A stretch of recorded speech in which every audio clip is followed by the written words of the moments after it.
ॐ अज्ञानतिमिरान्धस्य ज्ञानाञ्जनशलाकया चक्षुरुन्मिलितं येन तस्मै श्रीचैतन्यमनोभीष्टं स्थापितं येन भूतले स्वयं रूप कदा मह्यं ददाति स्वपदान्तिकम् वन्देऽहं श्रीगुरो युतापदकमलं श्रीगुरो वैष्णवांश श्रीरूपं सागरजाता सागना रघुनाथान्वितं तं सजीवं साद्वैतं सावधूतं परिजनसहितं कृष्ण चैतन्य देवं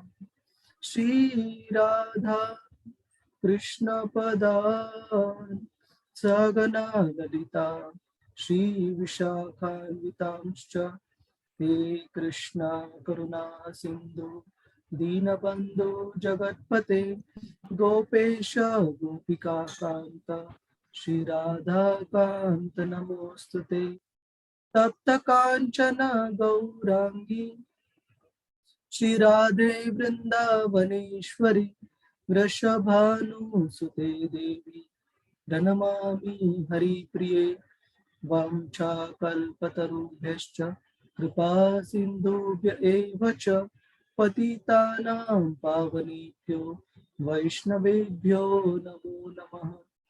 जय श्री कृष्ण चैतन्य प्रभु नित्यानंद श्री अद्वैत गदाधर श्रीवास आदि गौर भक्त वृंद हरे कृष्णा कृष्णा कृष्ण हरे हरे हरे राम राम राम हरे हरे हरे कृष्ण।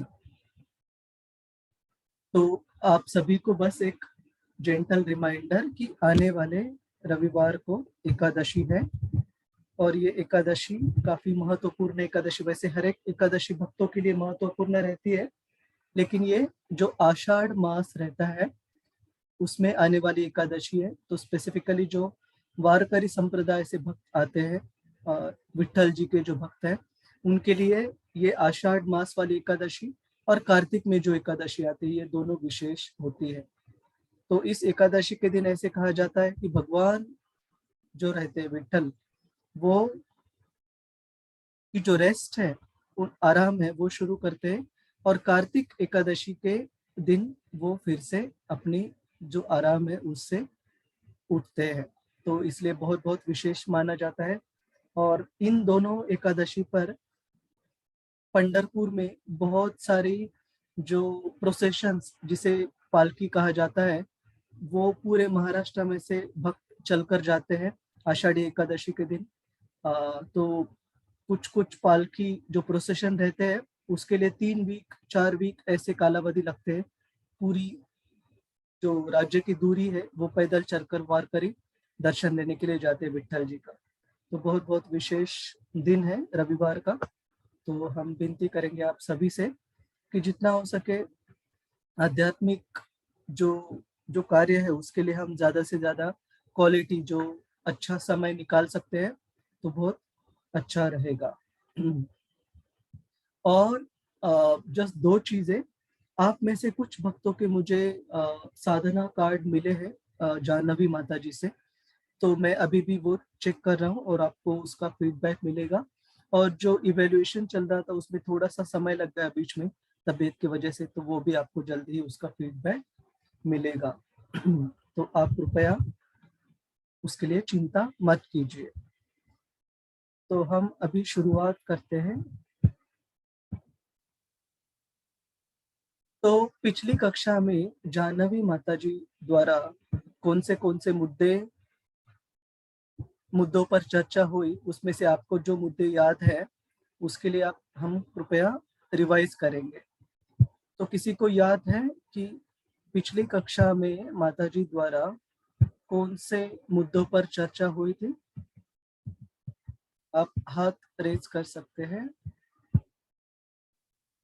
हरे कृष्ण।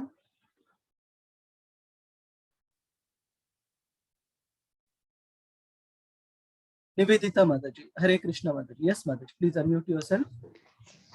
हरे कृष्णा प्रभु जी।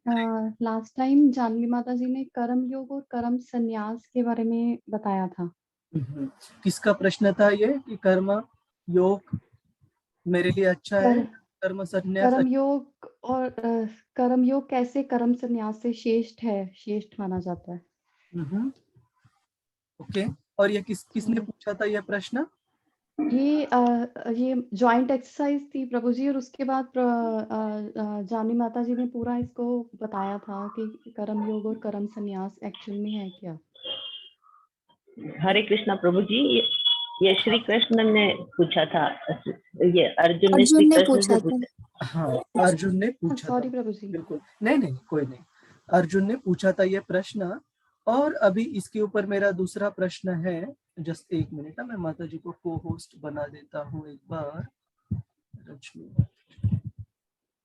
रजनी माता जी, इनका मैसेज आया था जानवी माता जी का कि उनको बुखार है, तो आज वो ज्वाइन नहीं कर पाए। ओके प्रभु जी, ओके प्रभु जी। तो पूछना था कि अर्जुन ने ये प्रश्न भगवान कृष्ण को पूछने के प्रति कारण क्या था? क्यों ये प्रश्न अर्जुन को आया मन में कि कर्म संन्यास अच्छा है या कर्म योग अच्छा है? तो ये प्रश्न आने के पीछे प्रस्तावना या जो कारण था वो क्या था? कोई बता सकता है?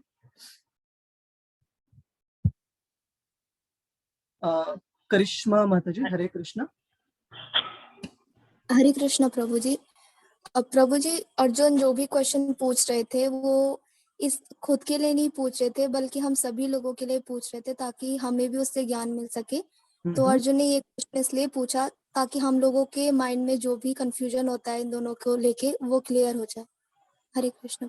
ये बिल्कुल सही कारण कहा माता जी ने कि पूरी भगवद गीता का के जो प्रश्नोत्तर है, अर्जुन को एक भ्रमित जीव के बारे में भगवान कृष्ण ने प्रस्तुत किया, केवल आपके लिए, हमारे लिए, सबके लिए, है ना?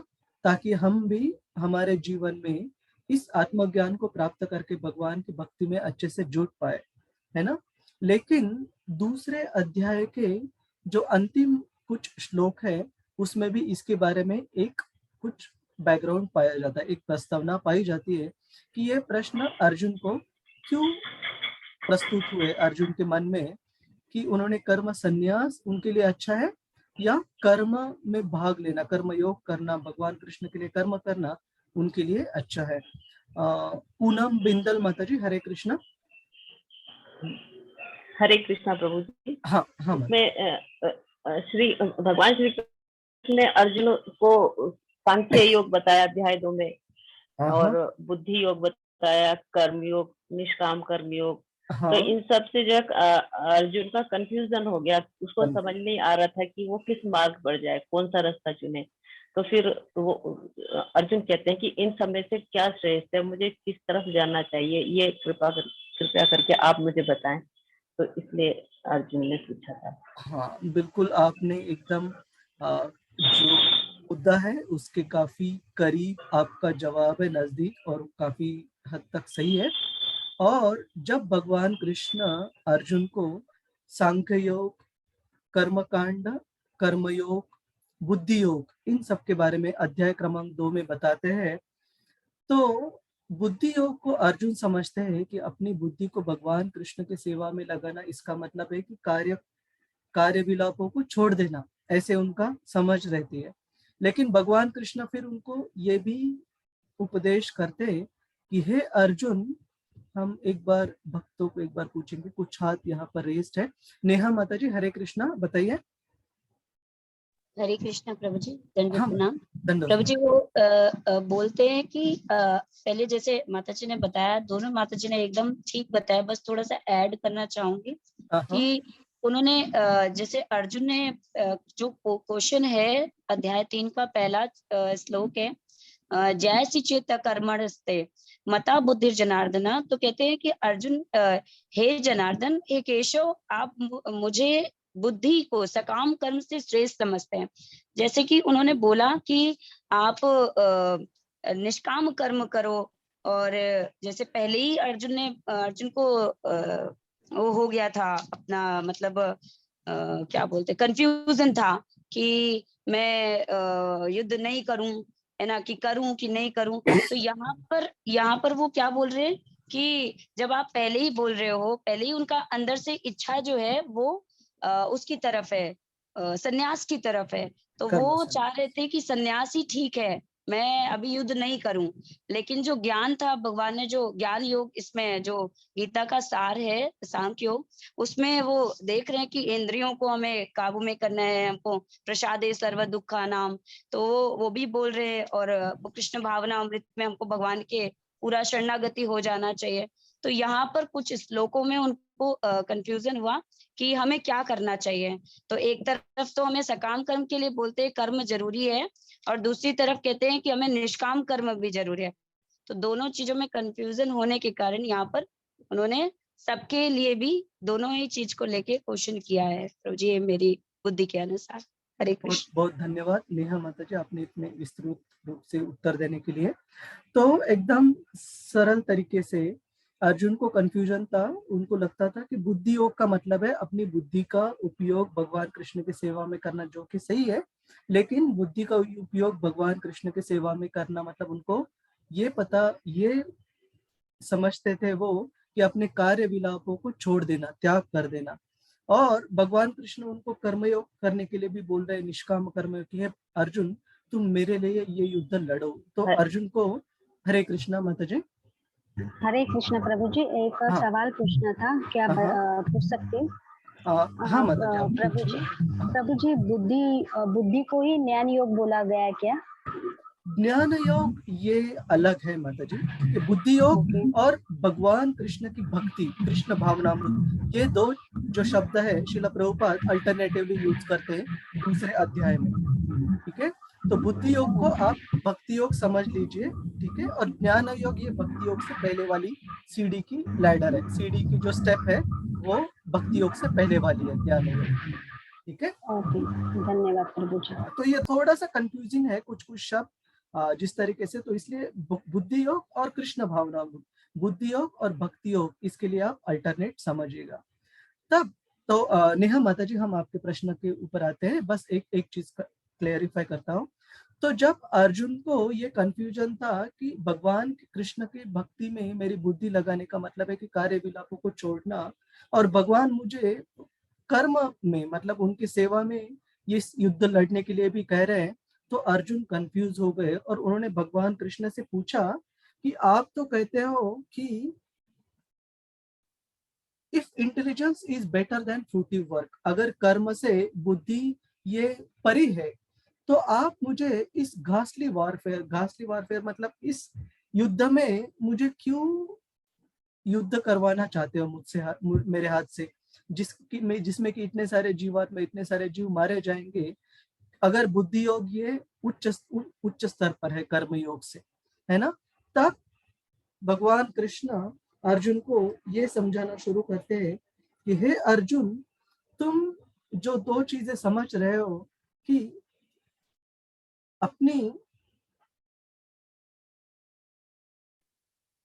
अपनी बुद्धि को भगवान कृष्ण के सेवा में लगाना और भगवान कृष्ण के सेवा में भक्तिमय कार्यों में लगने के बाद अपने कार्य के जो फल है उसे प्राप्त न किए हुए कार्य करना, मतलब अकर्म करना, ये दोनों तुम अलग अलग समझते हो, लेकिन ये दोनों अलग कैसे नहीं है, ये भगवान कृष्ण अर्जुन को इस अध्याय में बताते हैं, जिसको संस्कृत शब्दों में निष्काम कर्मयोग के बारे में भी बताया गया है। निष्काम कर्मयोग का मतलब है निष्काम, मतलब वो मेरे इच्छा के लिए, मेरे आनंद के लिए वो कार्य नहीं है, केवल भगवान की सेवा में कर्तव्य जानकर भगवान की सेवा को करने के लिए, उनके आनंद के लिए जो कार्य हम करते, अपने उपभोग के लिए नहीं, लेकिन भगवान कृष्ण के आनंद के लिए, उसे निष्काम कर्मयोग कहा जाता है। योग मतलब युंजति इति योग, जो हमें किसी और चीज को जोड़ता है उसे योग। तो भगवान को, कृष्ण को हमें जो जोड़ता है वो है भक्ति योग, या फिर कर्मयोग है जो कार्य के रूप में हम भगवान कृष्ण से जुड़े जाते हैं, और निष्काम कर्मयोग का मतलब है कि ऐसे कार्य जो हम खुद की प्रसन्नता के लिए नहीं करते लेकिन भगवान कृष्ण की प्रसन्नता के लिए करते हैं, जिसे हम इंग्लिश में ड्यूटीफुल डिटैच्ड वर्क। ड्यूटीफुल मतलब अपने कर्तव्य स्तर के रूप में कार्य को करना, कर्तव्य स्तर के रूप में कार्य को करना केवल और केवल भगवान की प्रसन्नता के लिए, भगवान की फायदे के लिए, खुद के फायदे के लिए, खुद की प्रसन्नता के लिए न करना, यह है निष्काम कर्म योग। तो हम आज की चर्चा सत्र में, किसी को इस पर कुछ डाउट है? नेहा माता जी, आपने हाथ रेस किया था, आपको कुछ सवाल है इस पर? नहीं प्रभु जी, वो मैं जब बताने के लिए की थी, मैं लोअर करना नहीं कर पाई थी मैं। अच्छा, ठीक ठीक, कोई नहीं, हरे कृष्ण। आगे बढ़ते हैं। हरे कृष्ण। तो आज हम श्लोक क्रमांक 10 से शुरू करेंगे, लेकिन उसके पहले कुछ रिवीजन के लिए और कुछ मुद्दे इस स्लाइड्स में बताए गए हैं। तो दूसरे अध्याय में हमने सीखा अलग अलग जो अध्याय के भाग थे। तो सबसे शुरू में हम देखते हैं कि अर्जुन अपने सारे कारण बताकर भगवान कृष्ण को क्यों युद्ध नहीं करना चाहिए, वो पूर्ण तरीके से असमंजस, इनडिसिजिव थे, क्या करना चाहिए क्या नहीं करना चाहिए, इस स्तर पर कि वो अपने गांडीव धनुष्य को भी धारण नहीं कर पा रहे थे। और तब उन्होंने अपने आप को भगवान कृष्ण के प्रति एक विद्यार्थी के रूप में, एक उनके शिष्य के रूप में उनको प्रस्तुत किया, उनको शरण गए, और तब भगवान कृष्ण ने अर्जुन को उपदेश करने के लिए शुरुआत की। और भगवान के उपदेशों की शुरुआत होती है आत्म ज्ञान से, जिसे सांख्य योग भी कहा जाता है। सांख्य योग का मतलब है, सांख्य मतलब एनालिटिकल स्टडी, एनालिटिकल स्टडी मतलब जो मैटर, जो भौतिक चीजें हैं और जो आत्मा है, इन दोनों में फर्क ढूंढना, समझना और उसका एनालिसिस। एनालिसिस को विवरण क्या कहते हैं हम? एनालिसिस को हिंदी में कोई बता सकता है? विश्लेषण। विश्लेषण। विश्लेषण करना आत्मा और भौतिक पदार्थ, इन दोनों में फर्क क्या है, आत्मा के गुण क्या है, भौतिक पदार्थों के गुण क्या है, इन दोनों में फर्क क्या है, इसे विश्लेषण, इस विश्लेषण को कहा जाता है सांख्य योग, या इसे आत्म ज्ञान भी कहा जाता है इस सेक्शन को। उसके बाद भगवान कृष्ण ने, अर्जुन ने जो भौतिक स्तर पर प्रश्न पूछा था कि कोई आनंद नहीं होगा मुझे इस युद्ध में लड़ने से, उसके लिए भगवान कृष्ण भौतिक तरीके से उत्तर देते हैं कि तुम अगर युद्ध में जीत प्राप्त करोगे तो तुम्हें इस पृथ्वी का राज्य प्राप्त होगा, और अगर तुम्हें मृत्यु प्राप्त होगी, क्षत्रिय धर्म का पालन करते हो, तो तुम्हें स्वर्ग सुख का अनुभव तुम करोगे। और बाद में भगवान कृष्ण अर्जुन को कर्मयोग के बारे में बताते हैं कि कर्मकांड से तुम ऊपर उठो। अर्जुन को कहते हैं कि वेदों में ज्यादातर जो व्याख्या है, ज्यादातर जो विवरण दिया गया है, वो है 3 गुणों के अंदर, और हे अर्जुन, तुम इन 3 गुणों से ऊपर उठो और निष्काम कर्मयोग करो, उसके बारे में संक्षेप में कहा गया है। फिर भगवान कृष्ण जब ये बता रहे, तो अर्जुन भगवान कृष्ण के मुख से जो स्थिर बुद्धि वाले व्यक्ति है उनके गुणों के बारे में सुनते हैं, तो उनके मन में कुतूहल जिज्ञासा निर्माण हो जाती है कि ये स्थिर बुद्धि वाले व्यक्ति जो रहते हैं भगवान कृष्ण की सेवा में लगे हुए, उनके गुण क्या है, वो किस तरीके से बर्ताव करते हैं, किस तरीके से बात करते हैं, किस तरीके से चलते हैं, किस तरीके से बैठते हैं, ये सारे उन्होंने प्रश्न पूछे। और इसके बारे में भगवान कृष्ण अलग अलग उदाहरण देते हैं। उसमें से सबसे जो प्रचलित उदाहरण हमने सीखा वो है एक टॉर्टोइज। टॉर्टोइज मतलब एक कछुए का, कि भगवान के जो भक्त रहते हैं वे अपने इंद्रियों को तभी इस्तेमाल करते, तभी प्रयोग में लाते जब उन इंद्रियों का प्रयोग भगवान कृष्ण की सेवा में कर सके, है ना। जैसे हमने अलग अलग इंद्रियों को भगवान कृष्ण की सेवा में लगाने के लिए किसका उदाहरण दिया जाता है? जी, ऐसे व्यक्ति, ऐसे भक्त जिन्होंने अपने सारे इंद्रियों को भगवान कृष्ण की सेवा में लगाया। वैसे तो हो सकते काफी, लेकिन एक बहुत महत्वपूर्ण उदाहरण आता है श्रीमद् भागवतम में, किसका? ऐसे भक्त जिन्होंने अपने सारे इंद्रियों को भगवान कृष्ण की सेवा में लगाया। हरे महाराज अम्बरीश जी। हाँ, मतलब आप में से बहुत सारे महाराज अम्बरीश करेक्ट उत्तर, बहुत बहुत धन्यवाद। तो अम्बरीश महाराज का उदाहरण आता है, बहुत सुंदर श्लोक भी आता है 9वें अध्याय में, 9वें स्कंद में अम्बरीश महाराज के बारे में, तो कभी हम समय मिला तो जरूर उस श्लोक को याद करने की, उस पर चर्चा करने की कोशिश करेंगे।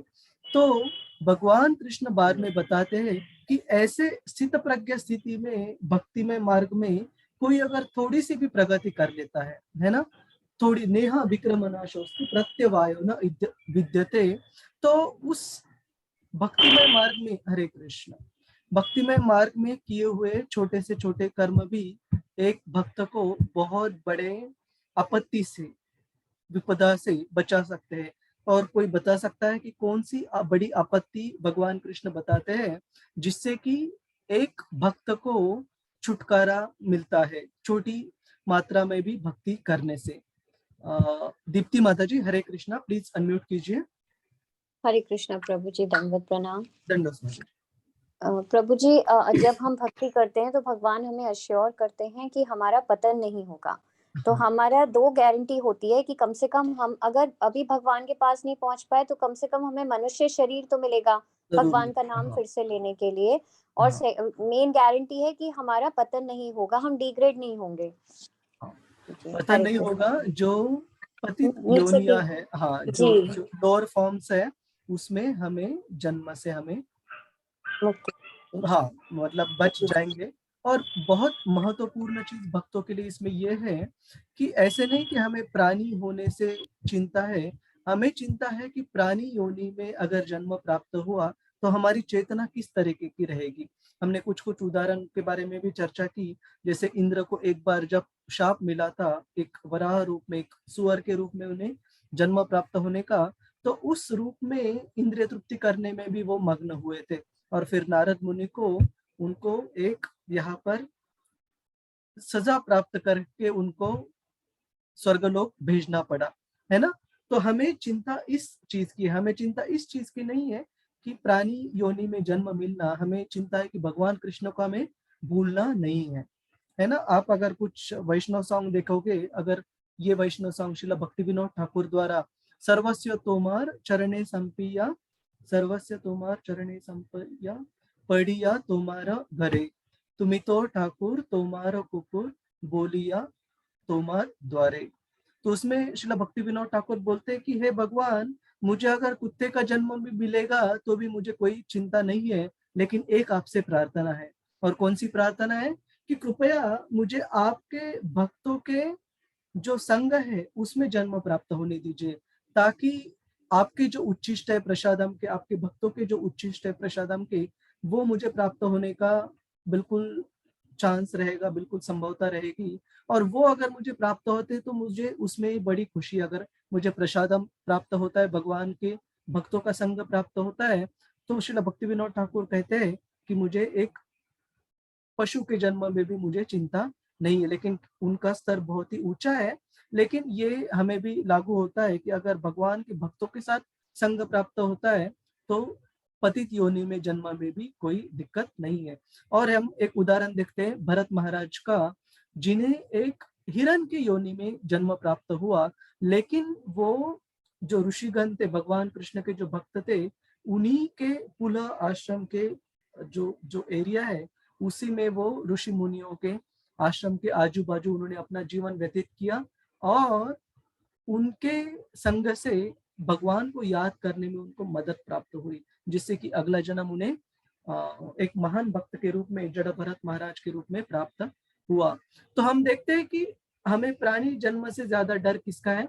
भगवान कृष्ण को हमें भूलना नहीं है, जो कि प्राणी जन्म में साधारण प्राणियों के चेतना के लिए बहुत मुश्किल है भगवान कृष्ण की भक्ति को प्राप्त करना।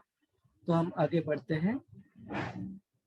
और भगवान कृष्ण कहते हैं कि विषय विनुवर्तन्ते, कि जो विषय है उनसे अगर हमें परे होना है तो भगवान कृष्ण उपाय बताते हैं। और कौन सा उपाय बताते हैं ये जाह्नवी माता जी ने पिछले कक्षा में जरूर कवर किया रहेगा। वंदना माता जी, हरे कृष्णा, अनम्यूट कीजिए आप। प्रभु, मैं ये बताना चाहती थी कि गिलहरी जो थी उसने छोटी सेवा की थी भगवान राम के कार्य में। तो भगवान ने उसको हाथ में लिया और प्यार किया। सही बात है। तो ये जो उदाहरण है अलग अलग प्राणियों की, ये एक्सेप्शन मतलब स्पेशल केसेस है ना। तो हम जब भी कोई नियम देखते हैं तो नॉर्मल केसेस में क्या होता है वो देखते हो, तो नॉर्मल जो चेतना रहती है प्राणियों की, वो केवल उनकी आहार निद्रा भयमैथुनम च सामान्य एतात पशु भी नरानाम, कि सामान्य तरीके से ये जो 4 गुण रहते हैं वे प्राणी मात्र में पाए जाते हैं, जिसके लिए भक्त बहुत सावधान रहते हैं, है ना। तो अभी ये प्रश्न है कि जानवी माता जी ने जो भी आपको कहा था परम दृष्टवा निवर्तते, कि हमें भगवान की भक्ति के कार्यों में ऊंचे स्तर की रुचि प्राप्त करके हम विषयों से कैसे परे जा सकते हैं, उसके बारे में कोई बता सकता है? दीप्ति माता जी, हरे कृष्णा। हरे कृष्ण प्रभु जी, दंडवत प्रणाम। यस माता।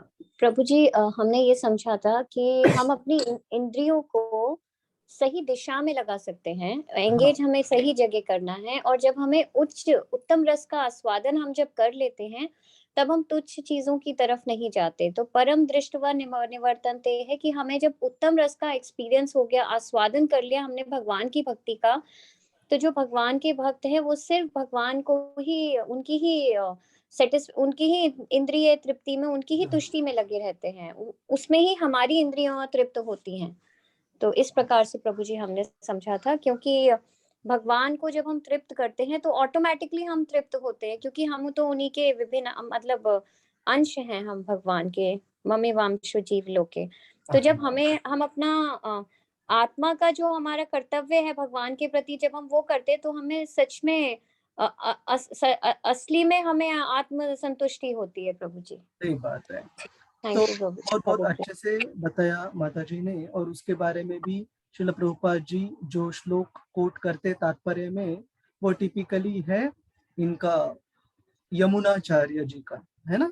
यत अवधि मम चेत कृष्ण पद अरविंदे, कि वे कहते हैं कि जब से मैं भगवान कृष्ण के पद अरविंदे, उनके चरण की सेवा में जुड़ा हूँ, तब से अगर कोई भौतिक सुख की इच्छा भी मेरे मन में कभी आती है तो मैं उस इच्छा की तरफ बहुत ही I spit at the thought, मतलब मैं बहुत ही उसको डिस्ट्रेस मतलब तुच्छता से देखता हूँ उस भौतिक इच्छा को भुगतने के जो विचार है, और उसको मैं टोटली इग्नोर कर देता हूँ, उसको मैं टोटली खुद को विचलित उस इच्छा से नहीं होने देता।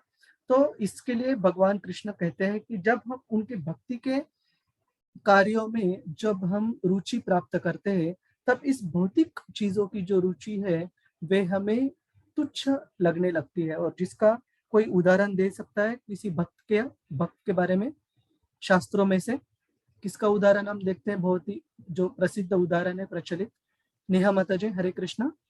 हरे कृष्णा प्रभु जी। मेरे को ऐसे ही मैं जब क्लास कर रही थी तो मेरे को एक उदाहरण सुनने को मिला था, मैं वही बताना चाहूंगी।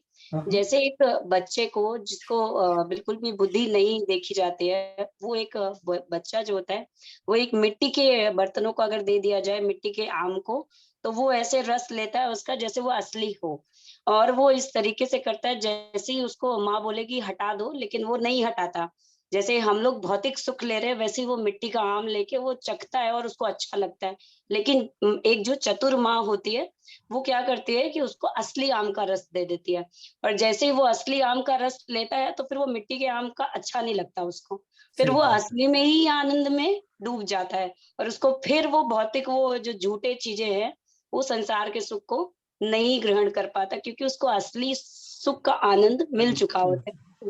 बहुत बहुत अच्छे से समझाया नेहा माता जी ने, और उसके लिए उदाहरण भी श्रीमद् भागवतम में आता है ध्रुव महाराज जी का, जिन्होंने कहा भगवान का दर्शन प्राप्त होने के बाद कि हे प्रभु, मैं एक टूटे हुए शीशों के टुकड़ों को ढूंढ रहा था, लेकिन मुझे अभी एक हीरा प्राप्त हुआ है, तो मुझे बिल्कुल इच्छा नहीं है उन टूटे हुए शीशों को टुकड़ों को प्राप्त करने की।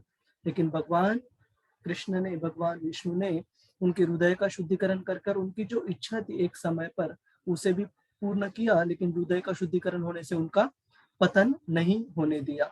तो वैसे ही कहा जाता है कि भगवान कृष्ण की सेवा में जो एक बार कोई रुचि प्राप्त कर लेता है तो उन्हें जो निम्न स्तर के जो अनुभव, निम्न स्तर के जो आनंद रहते हैं उसमें बिल्कुल रुचि नहीं रहती। और अब हम आज की चर्चा सत्र को शुरू करते हैं। तो श्रील प्रभुपाद जी के वर्णाश्रम के बारे में एक तात्पर्य है, उससे हम शुरू करते हैं। तो कोई भक्त पढ़ना चाहेगा जो जिन्होंने अभी तक कुछ कहा? आरती माता जी, हरे कृष्णा, आप पढ़ना चाहेंगी? हरे कृष्णा प्रभु जी, दंडवत प्रणाम जी प्रभु जी। हाँ माता जी बोलिए। शारीरिक तल पर स्वधर्म को वर्णाश्रम धर्म है या आध्यात्मिक समझ के लिए मनुष्य की प्रगति या उन्नति में मदद करता है। मानव सभ्यता की शुरुआत वर्णाश्रम धर्म की अवस्था से होती है। 2.31 तात्पर्य। हरे कृष्ण। बहुत बहुत धन्यवाद माता जी। तो मेरा आपसे ये प्रश्न है कि आपकी समझ के अनुसार वर्णाश्रम का जो मूल उद्देश्य है वो क्या है? एक स्टेटमेंट में बताना है तो, एक शब्द में भी बताना है तो। रजनी माता जी, हरे कृष्ण। वर्णाश्रम भगवान कृष्ण ने क्यों दिया है? क्या उद्देश्य है उसका?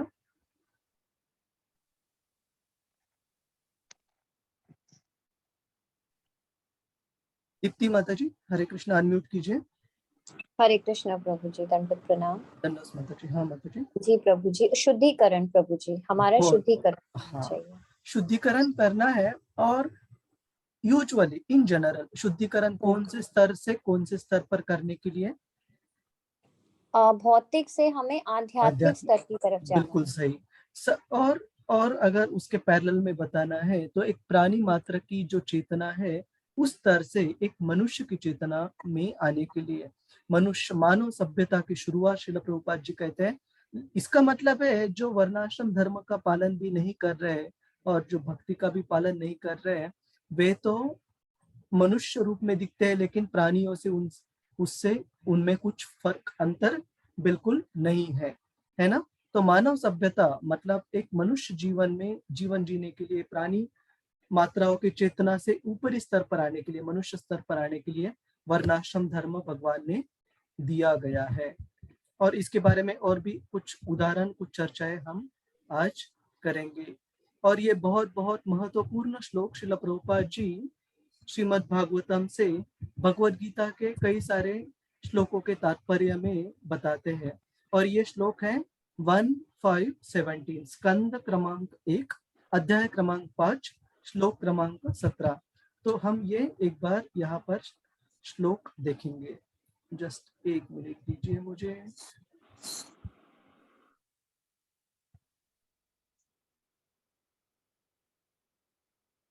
आप सभी को श्रीमद् भागवतम की स्क्रीन दिख रही है? तो इसमें एक बहुत सुंदर श्लोक आता है श्रीमद् भागवतम के पहले अध्याय के पहले स्कंध के 5वें अध्याय में। और ये नारद मुनि द्वारा श्रील व्यासदेव को कहा गया है ये श्लोक। त्यक्त्वा स्वधर्मं चरणाम्बुजं हरे भजन अपक्वो तपते ततो यदि यत्र क्व वा भद्रम अभूत अमुष्यकिं को वार्थ आप्तो भजतां स्वधर्मतः। बहुत सुंदर श्लोक है। तो इसमें नारद मुनि कहते हैं कि हे व्यासदेव, जो कि उनके शिष्य की भूमिका निभा रहे हैं, त्यक्त्वा स्वधर्मं चरणाम्बुजं हरे, अगर कोई व्यक्ति स्वधर्म का मतलब है खुद का जो भी काम काज है, जो भी उसकी असाइन ड्यूटीज है, जो भी उसके निर्धारित कर्तव्य है, कार्य है, उनको अगर कोई छोड़ता है, क्यों छोड़ता है? किसी साधारण कारण के लिए नहीं, लेकिन उनको उन कार्यों को छोड़कर भगवान कृष्ण की चरणाम्बुजं हरे, भगवान कृष्ण की सेवा में अगर जुड़ता है। और ऐसी सेवा वो व्यक्ति कैसे कर रहा है? भजन अपक्व मतलब जो पूरी तरह से परिपक्व नहीं है, जो पूरी तरह से मैच्योर्ड, ऐसी डिवोशनल सर्विस नहीं है। इमैच्योर मतलब अपरिपक्व उनका भजन की क्रिया है। मतलब वो भक्ति में भी पूरी तरीके से परिपूर्णता उन्होंने नहीं हासिल की है। लेकिन ऐसे अपरिपक्व भक्ति में भी अगर वो भक्ति करते वक्त कभी उनका इस भौतिक प्रकृति की वजह से कभी पतन होता है, तो उसमें खोने जैसी क्या चीज है? सब कुछ प्राप्त कर लिया उन्होंने, अगर वो परिपक्व स्थिति में भी भगवान की भक्ति कर रहे हैं तो। लेकिन ऐसे दूसरा मनुष्य, ऐसे मनुष्य के बारे में नारद मुनि कहते हैं, यत्र क्व वा भद्रम अभुत अमुष्य किम को वार्थ आप तो भजताम स्वधर्मतः, जो कि भजताम स्वधर्मतः, खुद के जो कार्य है, खुद के जो विधि है, उसका बहुत अच्छी तरह पालन कर रहा है, लेकिन उसमें उस व्यक्ति में एक गड़बड़ है। क्या गड़बड़ है? यत्र क्व वा भद्रम अभुत अमुष्य किम, वो भगवान कृष्ण की भक्ति में नहीं जुड़ा है ना। तो वह भद्रम मतलब उसमें भद्रम मतलब शुभ, उसमें ऑस्पिशियस शुभ ऐसे क्या पाया जाएगा उसके कार्य या कर्तव्यों में, जो कि हर एक चीज बहुत अच्छे से कर रहा है वो, लेकिन एक चीज उसमें मिसिंग है। वो क्या है? भगवान की भक्ति। इसका मतलब है नारद मुनि कह रहे हैं कि ये जो वर्णाश्रम के जो सारे कार्य है, सारे कर्तव्य है, ये बहुत जरूरी है, लेकिन ये कर्तव्यों का जो टोटल वैल्यू है ये 0 रहेगा अगर हम इन वर्णाश्रम के कर्तव्यों के साथ साथ भगवान की भक्तिमय भावना नहीं बना सकते। अगर भगवान की भक्तिमय भावना में कोई व्यक्ति जुड़ जाता है जिसके लिए वो कार्यकलापों को ठीक से कभी शायद नहीं कर पाता, लेकिन फिर भी उसके लिए कोई नुकसान नहीं है। क्यों? क्योंकि भगवान की भक्ति में वो कनेक्टेड है, भगवान की भक्ति में वो लगा है, तो अपने कार्यकलापों में कभी कुछ कमी भी रह जाती है, कभी कुछ गड़बड़ हो जाती है, तो भी उसे भगवान की भक्ति के आधार पर उसे पूर्णत्व को प्राप्त कर सकता है। लेकिन ऐसे व्यक्ति की ये कार्यकलाप सब अच्छे से कर रहे हैं लेकिन भगवान की भक्ति नहीं अंततः प्राप्त कर पा रहा, तो उसका जीवन व्यर्थ है। ये श्रीमान नारद मुनि कह रहे हैं उनके शिष्य श्रीमान श्रील व्यासदेव से। तो इसके बारे में, इस श्लोक के बारे में श्रील प्रभुपाद जी बता रहे। आप सभी को अभी स्लाइड डेक दिख रहा है, पीपीटी स्लाइड्स? जी प्रभु जी। यहाँ पर बहुत बहुत धन्यवाद माता जी। यहाँ पर नारद मुनि कहते हैं कि अपने व्यावसायिक कर्तव्यों में पूरी तरह से लगे हुए एक अभक्त को कुछ भी हासिल नहीं होता। मतलब भौतिक कर्तव्य सब बढ़िया एकदम फर्स्ट क्लास है, लेकिन आध्यात्मिक कार्यों को वो पूरी तरह से इग्नोर कर देता है, दुर्लक्षित कर देता है, तो ऐसे व्यक्ति के जीवन का कोई लाभ नहीं है उसके कार्यकलापों का। तो उसके बारे में श्रील प्रभुपाद जी ये जो श्लोक है वर्णाश्रम धर्म के, जो भगवद गीता के शुरू के सेक्शन में जो श्लोक आते हैं 240, 3.5 और 6.40, इस सारे श्लोकों के तात्पर्य में नारद मुनि के इस शिक्षाओं का श्रील प्रभुपाद जी ने वर्णन किया है। तो उसके बारे में हम अभी एक ग्रुप एक्सरसाइज भी लेंगे थोड़ी देर में। किसी का कोई प्रश्न है अभी तक जो हमारी चर्चा हुई है? शशि माता जी, संजय प्रभु, कुछ प्रश्न है आपका? नहीं प्रभु जी, हरे कृष्ण। ओके। संजय प्रभु, आपको पढ़ना चाहेंगे आप ये श्लोक? जी प्रभु जी, हरे कृष्ण। हरे कृष्ण। शुरू से पढ़िए, अगर आपके सामने भगवद गीता है, अगर नहीं है तो जितना दिख रहा है उतना ही पढ़िए। 240। कृष्ण भावनामृत के अभ्यास के परिणाम सौलभम पयस्य धर्मस्य त्रायते महतो भायते। इस पद पर इस पद पर थोड़ी सी उन्नति ही सबसे खतरनाक प्रकार के भय से रक्षा कर सकती है। हाँ, तो भगवान कृष्ण यहाँ पर कह रहे हैं कि दो व्यक्तियों का कंपैरिजन, दो व्यक्तियों का जो कंपैरिजन को हम क्या बोलते हैं हिंदी में? तुलना हो रही है। एक व्यक्ति है जो कि भौतिक स्तर पर सब कुछ परफेक्ट है, लेकिन आध्यात्मिक जीवन में बिल्कुल उनकी रुचि नहीं है। दूसरा व्यक्ति है कि भौतिक जीवन में कुछ कुछ कमियां हैं, लेकिन आध्यात्मिक जीवन में वो बहुत अच्छे से जुड़े हैं। तो भगवान कृष्ण कहते हैं कि ऐसे आध्यात्मिक पथ पर जो व्यक्ति जुड़ जाता है भगवान कृष्ण से एक बार, उनसे कभी कभार कोई चीज कमी रह जाती है, कोई परिपूर्णता से भक्ति का पालन नहीं होता, फिर भी उनको लूज करने लायक, उनको नुकसान होने के लिए, डर लगने के लिए, कोई हानि होने के लिए कोई संभवता नहीं है। क्यों? क्योंकि ऐसे थोड़ी सी उन्नति भी भक्ति मार्ग पर उनकी बड़े से बड़े भय से प्राणी योनि में नीचे हमारा गमन होने से हमें मदद मिल सकती है, रक्षा मिल सकती है। और ये 240 में भगवान कृष्ण कहते हैं। तो अभी हम श्रील प्रभुपाद जी के 1-2 तात्पर्य पढ़ेंगे और फिर एक ग्रुप एक्सरसाइज इस पर लेंगे। तो शशि माता जी, हरे कृष्णा, प्लीज पढ़िए। हरे कृष्णा प्रभु जी, दंडवत प्रणाम। धन्यवाद। कृष्ण भावनामृत के अभ्यास के परिणाम।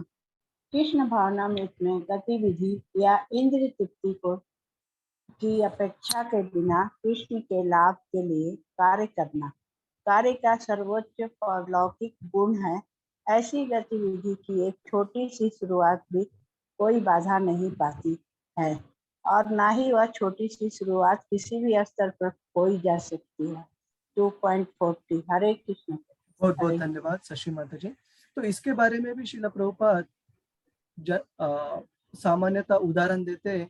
एक तो भरत महाराज का उदाहरण देते हैं कि उनके भक्ति में मार्ग में कुछ कमी रहने के बावजूद, उनको एक आसक्ति प्राणी मात्र से आसक्ति होने के बावजूद प्राणी का जन्म तो मिला लेकिन भक्ति उनकी छूटी नहीं, है ना। भक्ति में परिपूर्णता जरूर उनको अंततः प्राप्त हुई। दूसरा उदाहरण ये भी दिया जाता है पूतना का, जिसके बारे में हमने पिछली कक्षा में चर्चा की थी कि पूतना जो ऐसी राक्षसी थी जो बच्चों को बहुत घिनौने तरीके से मारकर उनका रक्त जो थी वो शोषण करते थी, खून शोषण करते थी।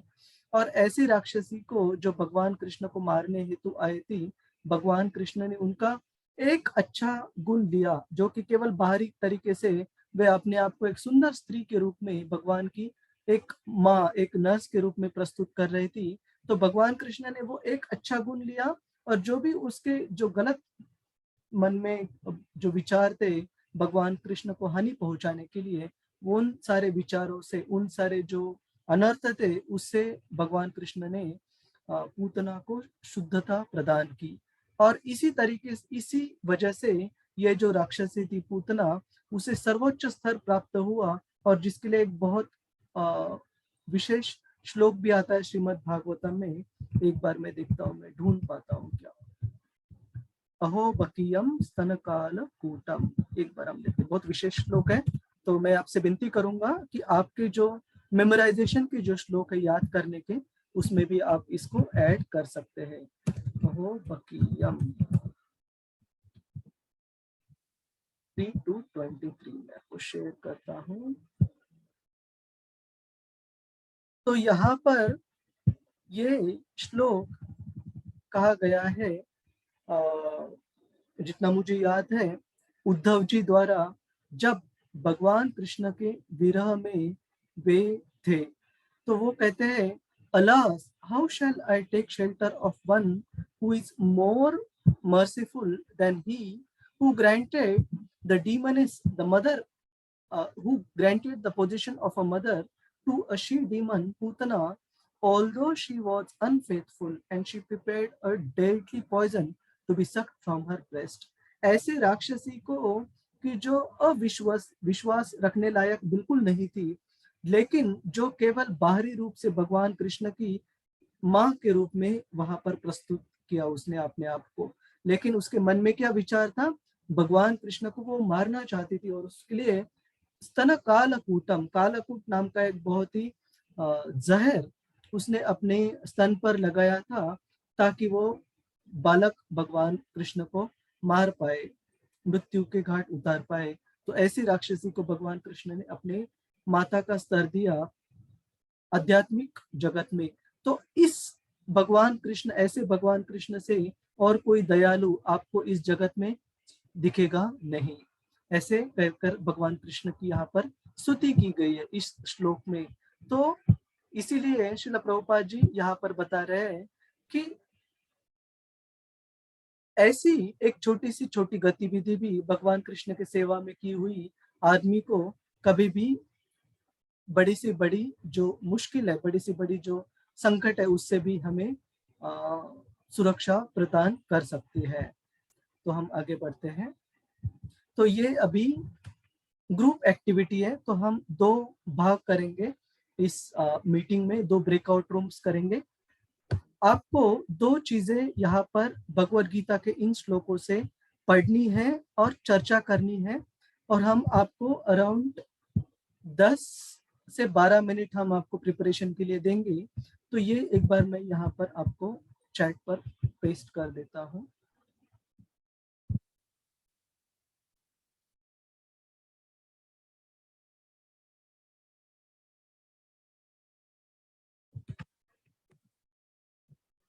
मैंने अभी कुछ चैट्स देखे, दीप्ति माता जी ने उदाहरण दिया है बिल्वा मंगल ठाकुर। हाँ, बिल्वा मंगल ठाकुर बहुत महान भक्त थे और उन्होंने कहा है महाराज अम्बरीश। बहुत बहुत धन्यवाद माता जी। तो आप सभी भक्तों को इन श्लोकों के ऊपर एक बार क्विकली स्कैन थ्रू, एक बार क्विकली पढ़ना है। ये जो श्लोक 3 यहाँ पर बताए गए हैं और इन श्लोकों के आधार पर आपको समझाना है इस पूरी क्लास को कि वर्णाश्रम धर्म का पालन किन परिस्थिति में आवश्यक है और भक्ति में कृष्ण भावनामृत का अभ्यास शुरू करने के लिए योग्यता क्या आवश्यक है, कौन सा व्यक्ति कृष्ण भावनामृत को पालन कर सकता है, और भक्ति और वर्णाश्रम में कुछ फर्क है तो क्या है, और अगर नहीं है तो ठीक है, वो भी बता सकते हैं। तो आप सभी को क्लियर है ग्रुप एक्सरसाइज क्या करना है?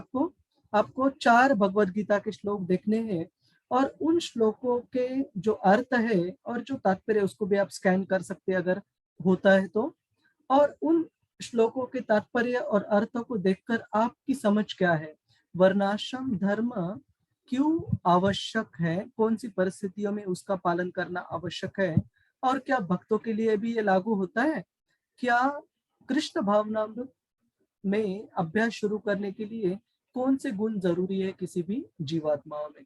तो ये आपको 2-3 सवालों का उत्तर देना है, एक प्रेजेंटेशन के रूप में। सारे भक्तों को क्लियर है? रजनी माता जी, हरे कृष्णा। Yes yes. तो हम अभी ब्रेकआउट रूम करते हैं।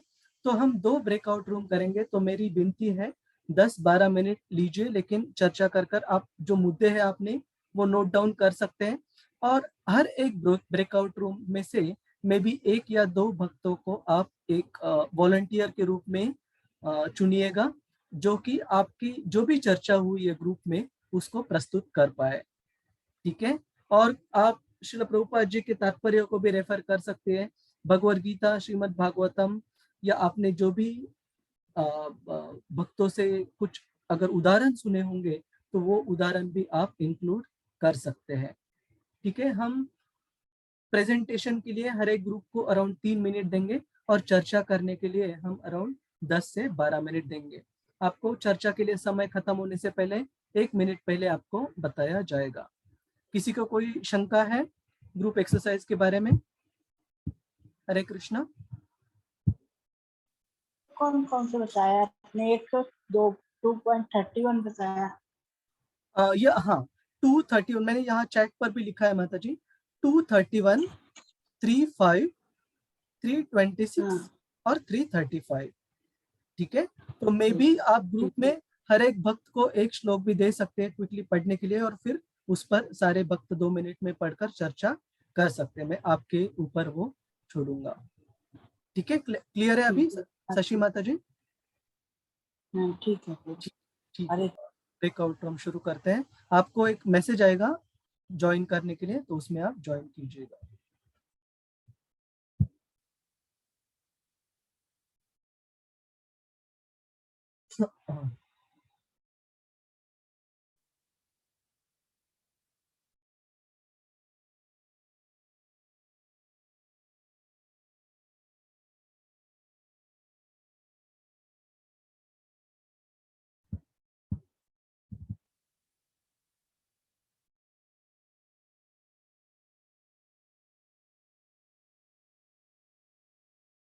हरे कृष्णा। करिश्मा माता जी, आपको भी मैसेज आया होगा। रजनी माता जी, हरे कृष्णा।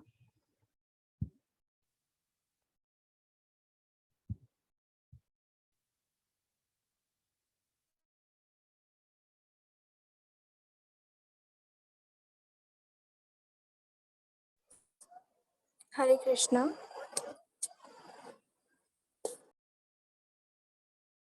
हरे कृष्णा। जी माता जी। श्वेता माता जी, हरि प्रिया माता जी, जय माला माता जी, हरे कृष्ण। हरे कृष्णा सभी को, हरे कृष्णा। हरे कृष्णा। हरे कृष्णा। ये 2 जो 31वां श्लोक है उसमें सर्वधर्म 2 प्रकार का होता है। माता जी आवाज नहीं आ रही है। आवाज नहीं आ रही माता जी। अच्छा। हाँ, हरे कृष्णा। अभी आ रही है? हाँ, अब आ रही है। हाँ, तो 2.31 के जो तात्पर्य है उसमें लिखा है कि सर्वधर्म को वर्णाश्रम धर्म अथवा आध्यात्मिक बोध का प्रथम सोपान कहते हैं। वर्णाश्रम धर्म अर्थात प्राप्त शरीर से विशिष्ट गुणों पर आधारित सर्वधर्म की अवस्था में मानवीय सभ्यता का शुभारंभ होता है। वर्णाश्रम धर्म के अनुसार किसी कार्य क्षेत्र में वर्ण सब धर्म का निर्वाह करने से जीवन के उच्चतर पद को प्राप्त किया जा सकता है। मतलब इसमें वो क्वेश्चन में 31वें श्लोक 2.31वें श्लोक में ही भी है, क्षत्रिय के रूप में अपने विशिष्ट कर्तव्य के अनुसार आपके लिए युद्ध करने से बेहतर कोई कारण नहीं है, अतः संकोच या डर की कोई आवश्यकता नहीं। ठीक है। हरे कृष्ण। 3.5 यानी इसमें ये बताया है 2.31 में माता जी कि क्षत्रिय को जो है संन्यास आश्रम, जैसे अर्जुन कह रहे थे ना कि मैं तो वन में जाके रह लूंगा एकांत में, मुझे युद्ध नहीं करना, तो उसमें ये बताया कि क्षत्रिय को अपना नियत धर्म का पालन करना चाहिए, उसको संन्यास लेने की कोई आवश्यकता नहीं, क्योंकि राजनीति में जो अहिंसा बहुत जरूरी हो जाती है कभी कभी, तो इससे उसको डरने की आवश्यकता नहीं है। तो इसमें यहाँ पर ये बताया गया है 2.31 में। आगे भी लिखा है माता जी, इसी के तात्पर्य के लास्ट वाले पैरा में देखिए, इसमें लिखा है कि जब तक मनुष्य मुक्त नहीं हो जाता तब तक मुक्ति प्राप्त करने के लिए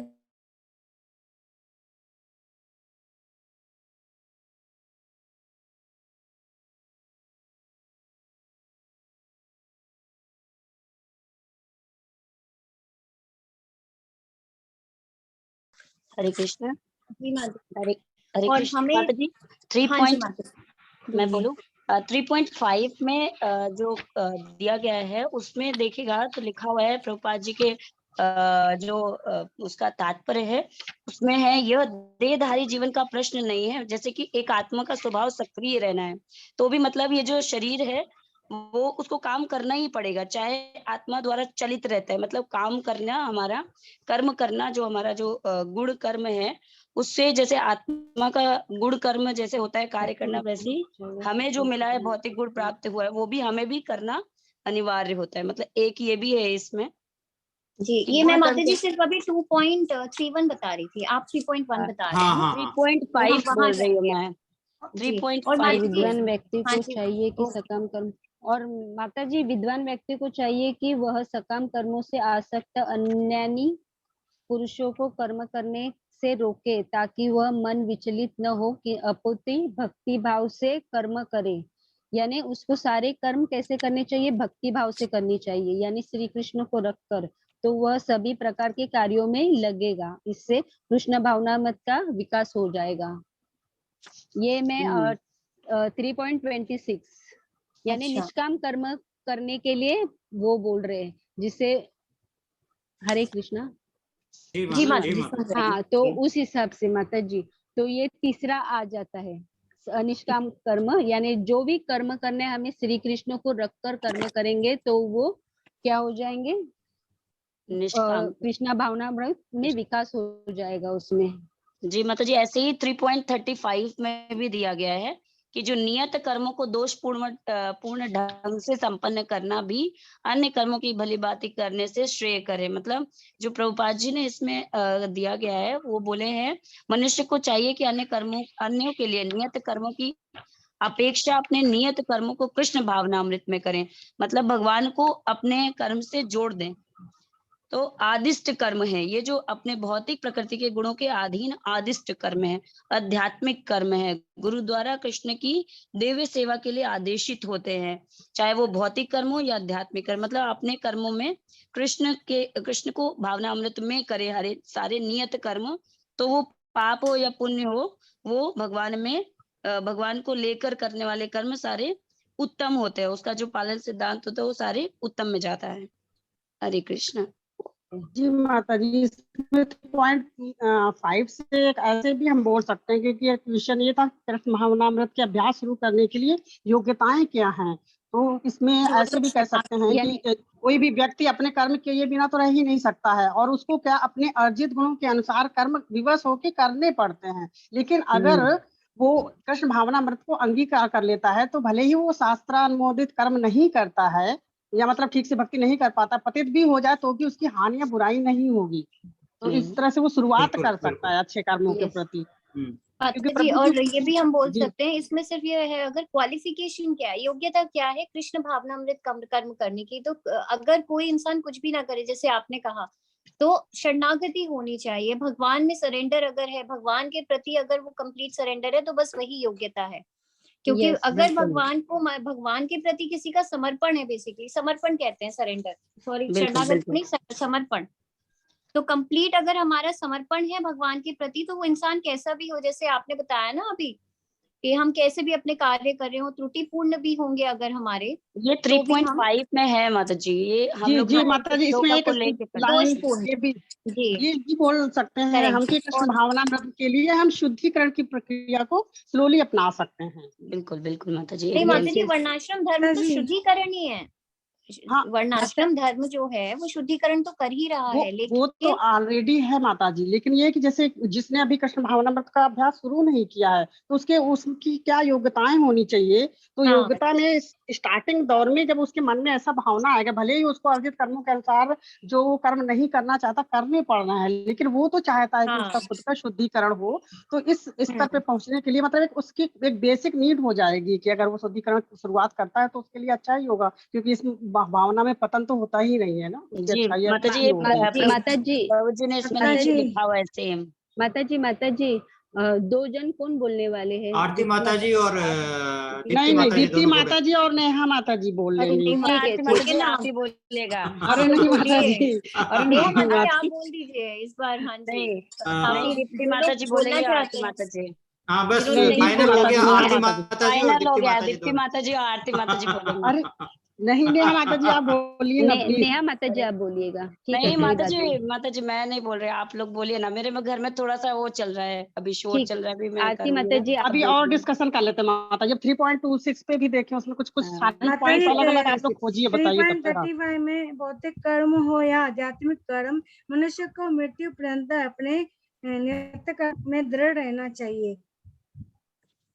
अपने नियत कर्मों को दोषपूर्ण ढंग से कर्मों को भली भांति करने से सहकर 35 में ये कैसे कहाँ से आ गया? हरे कृष्णा 3.26 से हम ये वाला पॉइंट भी ले सकते हैं। माता जी हरे कृष्णा, आप बोलना चाहेंगे माता जी? 3.26 से हम ये पॉइंट ले सकते हैं कि आध्यात्मिक जीवन की उन्नति के लिए और सामाजिक संतुलन बनाए रखने के लिए वर्णाश्रम धर्म का पालन करना बहुत अनिवार्य है, क्योंकि भगवान श्री कृष्ण ने 3.26 में खुद कहा है कि यदि मैं अपनी नियत कर्मों का पालन नहीं करूंगा तो बाकी सभी भी उसी का ही पालन करेंगे। तो इससे जो है वर्ण संकर उत्पन्न हो जाएगा। इसलिए हमें अपने वर्णाश्रम धर्म का पालन करना चाहिए। जो सबसे पहला जो पॉइंट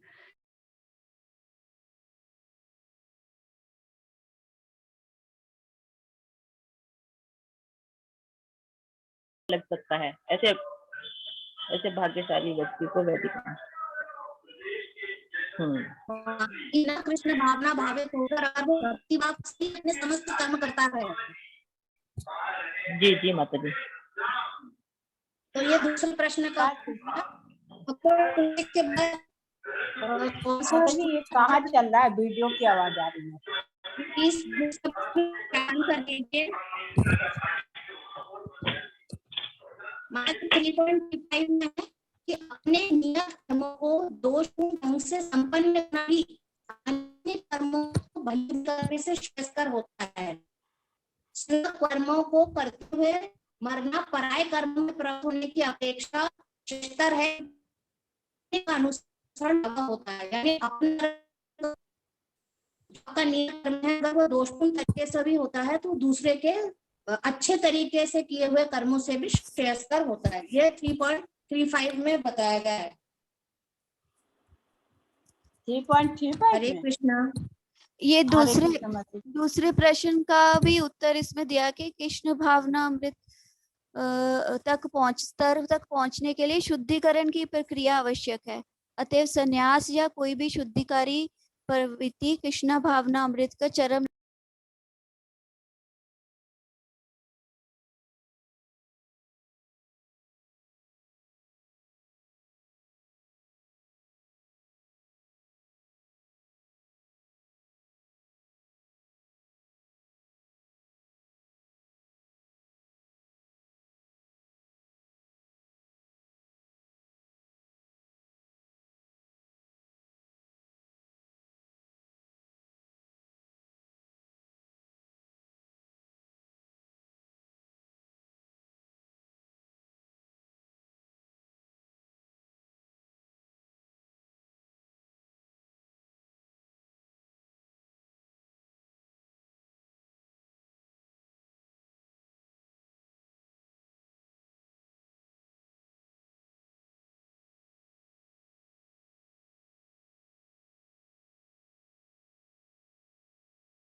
हरे कृष्णा।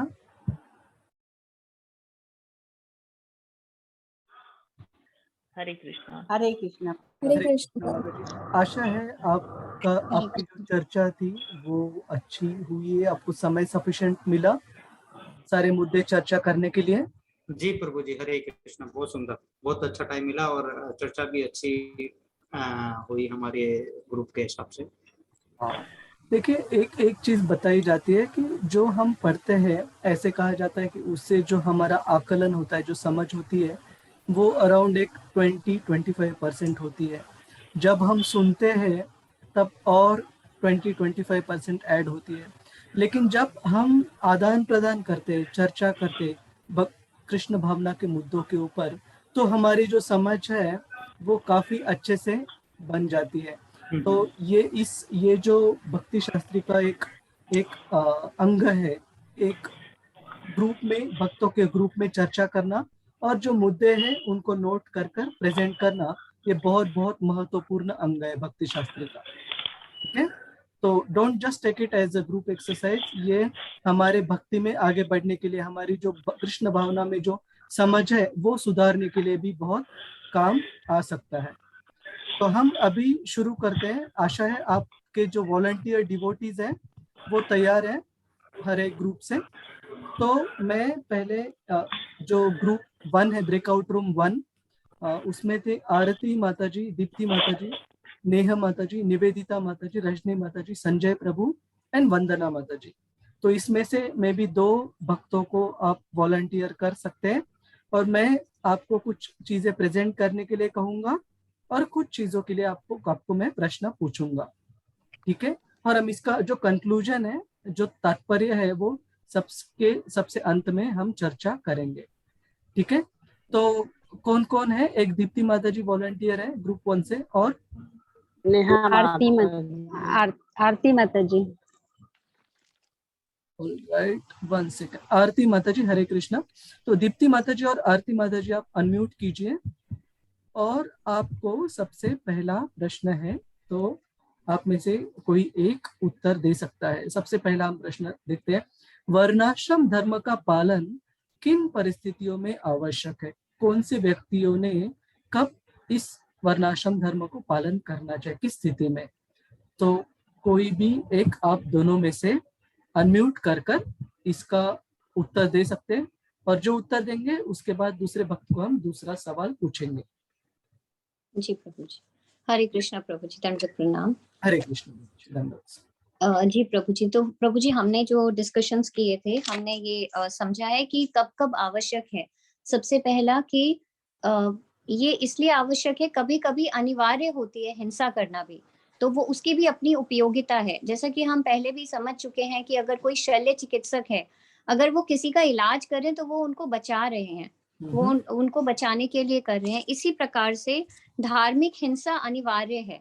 तो हमने ये समझा धर्म की स्थापना के लिए, जैसा कि भगवान श्री कृष्ण ने अर्जुन को कहा था कि ये युद्ध करना अनिवार्य है, जिससे कि अवांछित पौधे जो हैं, जितना अधर्म बढ़ रहा है उसको हटाना चाहते हैं। ये भगवान का प्लान था। तो इसीलिए अगर धर्म के लिए, धर्म की स्थापना के लिए युद्ध भूमि में युद्ध करना पड़ता है तो वो पापमय सिंफुल रिएक्शंस भी नहीं देता, वो कुछ पापमय भी नहीं होता। वो कर्म, हमारा नियत कर्म जो है, प्रिस्क्राइब ड्यूटी, वो हमें निभाना, कर्तव्य कर्म करना बहुत जरूरी है। और ऐसा करने से, जिस प्रकार से कोई अगर जब कोई ब्राह्मण है और कोई पशु की बलि देते हैं यज्ञ में, तो उनको क्या होता है, दोनों को बेनिफिट हो रहा है। किस प्रकार से कि जो ब्राह्मण है अगर वो यज्ञ बलि दे रहे हैं तो उनको स्वर्ग की प्राप्ति हो रही है। उसी प्रकार से वो जो मनुष्य पशु है उनको भी विकास प्रक्रिया के से गुजरते हुए ना गुजरते हुए उन्हें एक मनुष्य शरीर प्रदान होता है, क्योंकि मनुष्य शरीर ही है, जैसा हमने अभी समझा कि हमें अपना शुद्धिकरण करना है। तो हमारा जो ग्रेजुअल एलिवेशन होगा वो है हमारा भगवान को प्राप्त करना, अपने आध्यात्मिक स्तर को ऊपर बढ़ाना। तो यही हमारा वर्णाश्रम धर्म का कर्तव्य है कि हम धीरे धीरे अपना शुद्धिकरण करते हुए भगवान को प्राप्त कर सकें। जैसा हम कहते हैं कि चेतो दर्पण मार्जनम, हमारे हृदय की शुद्धि हो, चित्त की शुद्धि होना जरूरी है। तो एक ये हमने समझा है तो कि इस प्रकार से आपने जो उदाहरण दिया, एक ब्राह्मण को, एक प्राणी को यज्ञ में चढ़ाने के लिए, तो क्या ये कलयुग में कर सकते हैं वर्णाश्रम धर्म का पालन? नहीं प्रभु जी, नहीं प्रभु जी, ये नहीं कर सकते, क्योंकि आज की डेट में इस प्रकार के जो उस टाइम पे जो ब्राह्मण्स होते थे, उनको इतना दिव्य और इतना वो खुद ही स्वयं ही प्रभु जी इतने एलिवेटेड होते थे और उस प्रकार के मंत्रों का उच्चारण करते थे और वो उसकी रिस्पॉन्सिबिलिटी लेते थे उस कार्य को करने की। तो इस प्रकार से प्रभु जी वो बहुत मुश्किल है। आज की डेट में लोग अपना सेंस इंद्रिय तृप्ति के लिए पशुओं का वध करते हैं। तो इसीलिए जब हमने समझा था कि गौतम बुद्ध भी क्यों आए, क्योंकि वो नॉन वायलेंस की स्थापना करना चाहते थे कि लोग कम से कम पशुओं को मारना बंद करें। तो इसलिए हमने समझा, लेकिन आज के युग में संकीर्तन यज्ञ बेस्ट है अगर हम बात करते हैं हमारे शुद्धिकरण के लिए। और इसीलिए भगवान ने कहा अर्जुन को कि तुम क्षत्रिय होने के नाते तुम युद्ध करो, क्योंकि जब वो युद्ध करेंगे तो उन्हें स्वर्ग की प्राप्ति होगी अगर मृत्यु हुई तो, और अगर मृत्यु नहीं होती है तो वो यहीं पे रहते हुए राज्य का भोग करेंगे। तो एक प्रभु जी हमने ये समझा। और एक और इम्पोर्टेंट पॉइंट है कि स्वधर्म हमारा जो है वो हमें करते रहना होगा जब तक हम ये शरीर से मुक्त नहीं हो जाते। तो वो मुक्त अवस्था हम इस ब्रह्म निर्वाण रिच्यति, हम यहाँ रहते हुए भी प्राप्त कर सकते हैं, क्योंकि अगर हम अपने कर्म को कृष्ण भावनामृत कर्म बनाते हैं तो हम आसक्ति से रहित होंगे और हम भगवान को सेंटर में कर्म रख के अगर कर्म करेंगे तो हम उससे मुक्त होते जाएंगे। तो वो हमारे को शुद्ध करने में हेल्प करेगा। बहुत बहुत धन्यवाद दीप्ति माता जी। और अभी आरती माता जी के लिए हम दूसरा प्रश्न पूछेंगे कि कृष्ण भावनामृत में अभ्यास शुरू करने के लिए क्या योग्यता आवश्यक है? जी हरे कृष्णा प्रभु जी। हरे कृष्णा माता जी। प्रभु जी, कोई भी व्यक्ति कर्म किए बिना तो रह ही नहीं सकता है, और प्रकृति के जो अर्जित गुण हैं उनके अनुसार भी विवश होकर हर व्यक्ति को कर्म करने ही पड़ते हैं। तो कभी कभी व्यक्ति अनिच्छा में भी ऐसे कर्म करने पड़ते हैं, वो शास्त्रानुमोदित या सही तरीके से काम करना चाहता है कृष्ण भावनामृत के लिए, लेकिन उसको अपने अर्जित गुणों कर्मों के अनुसार से वो विवश होके उनमें उनको करता है, और अपनी भक्ति हो सकता है वो ठीक से भी ना कर पाए। लेकिन जैसा श्री कृष्ण ने कहा है कि अगर जो भक्ति की तरफ अपना मन लगाता है या फिर थोड़ा सा भी वो शुद्धिकरण की प्रक्रिया अपनाता है, और भले ही वो सही से भक्ति न कर पाए या फिर वो पतित भी हो जाए, तो उसमें भी उसकी हानि या बुराई नहीं है। तो अभ्यास शुरू करने के लिए बस मन में उसके ऐसा होना चाहिए कि वो करना चाहता है। अर्जित गुणों का जो है वो भी फल उसका कट जाएगा, तो फिर वो अपनी दिशा वर्णाश्रम धर्म के अनुसार से अपनी आध्यात्मिक उन्नति कर सकता है। प्रभु जी, फिर अभी इसमें ये भी था कि जैसे पहले हम लोगों ने पढ़ा था कि जो वेद हैं इन सब में सकाम कर्मों को या फिर वैदिक अनुष्ठानों को इंद्रिय तृप्ति के माध्यम मतलब वो अपनी पूर्ति के लिए किया गया। फिर उसमें ये था कि एक स्टेज ऐसी आ जाती है जब हम उन कर्म कांडों की स्थिति से ऊपर उठ जाते हैं तो उन सकाम कर्मों के जो फल है उनको न चाहते हुए फिर हम अपने सारे कर्म को और उनको कर्म फलों को कृष्ण की सेवा में फिर अर्पित कर सकते हैं। तो इस प्रकार से हम कृष्ण भावनामृत में आगे बढ़ सकते हैं, क्योंकि हमारे जीवन का जो मेन उद्देश्य है, वेदों का अध्ययन हो या कुछ भी हो, या हमें कृष्ण को जानना है और एकमात्र कृष्ण की सेवा में ही लगना है। और प्रभु जी इसमें ये भी था कि जैसे व्यक्ति नियत कर्मों को करते तो हैं, लेकिन वो दोषपूर्ण ढंग से करते हैं, गलत मतलब वो सही तरीके से नहीं होते हैं, लेकिन पर वो अपने नियत कर्मों को करते हैं। एक्चुअली जैसे क्षत्रिय हो गया, वो क्षत्रिय कर्म को करता तो है। एक बार हम लोग पढ़ रहे थे तो वो एक व्यक्ति था, उसको पढ़ना नहीं आता था गीता, पर वो उसके भाव ऐसी थी, फीलिंग ऐसी थी कि वो उसको करना चाहता था, क्योंकि उसके गुरु ने उसको आज्ञा दी हुई थी कि आपको गीता पढ़ना है। तो इस प्रकार से वो जैसे कुछ ऐसे भी हो सकता है वर्णाश्रम धर्म में कि व्यक्ति उन कर्मों को करना उसका नियत है, वो करना उनको उन कर्मों को, नियत कर्मों को करने के लिए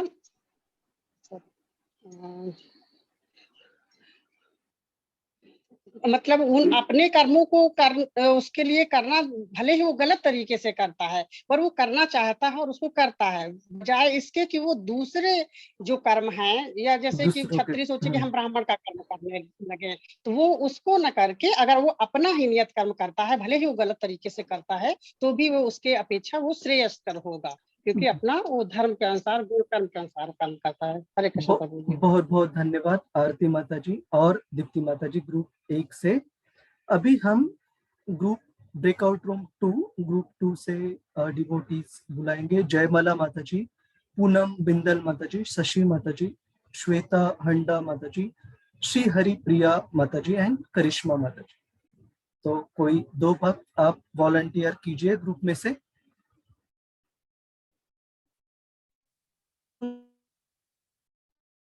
हरे कृष्णा।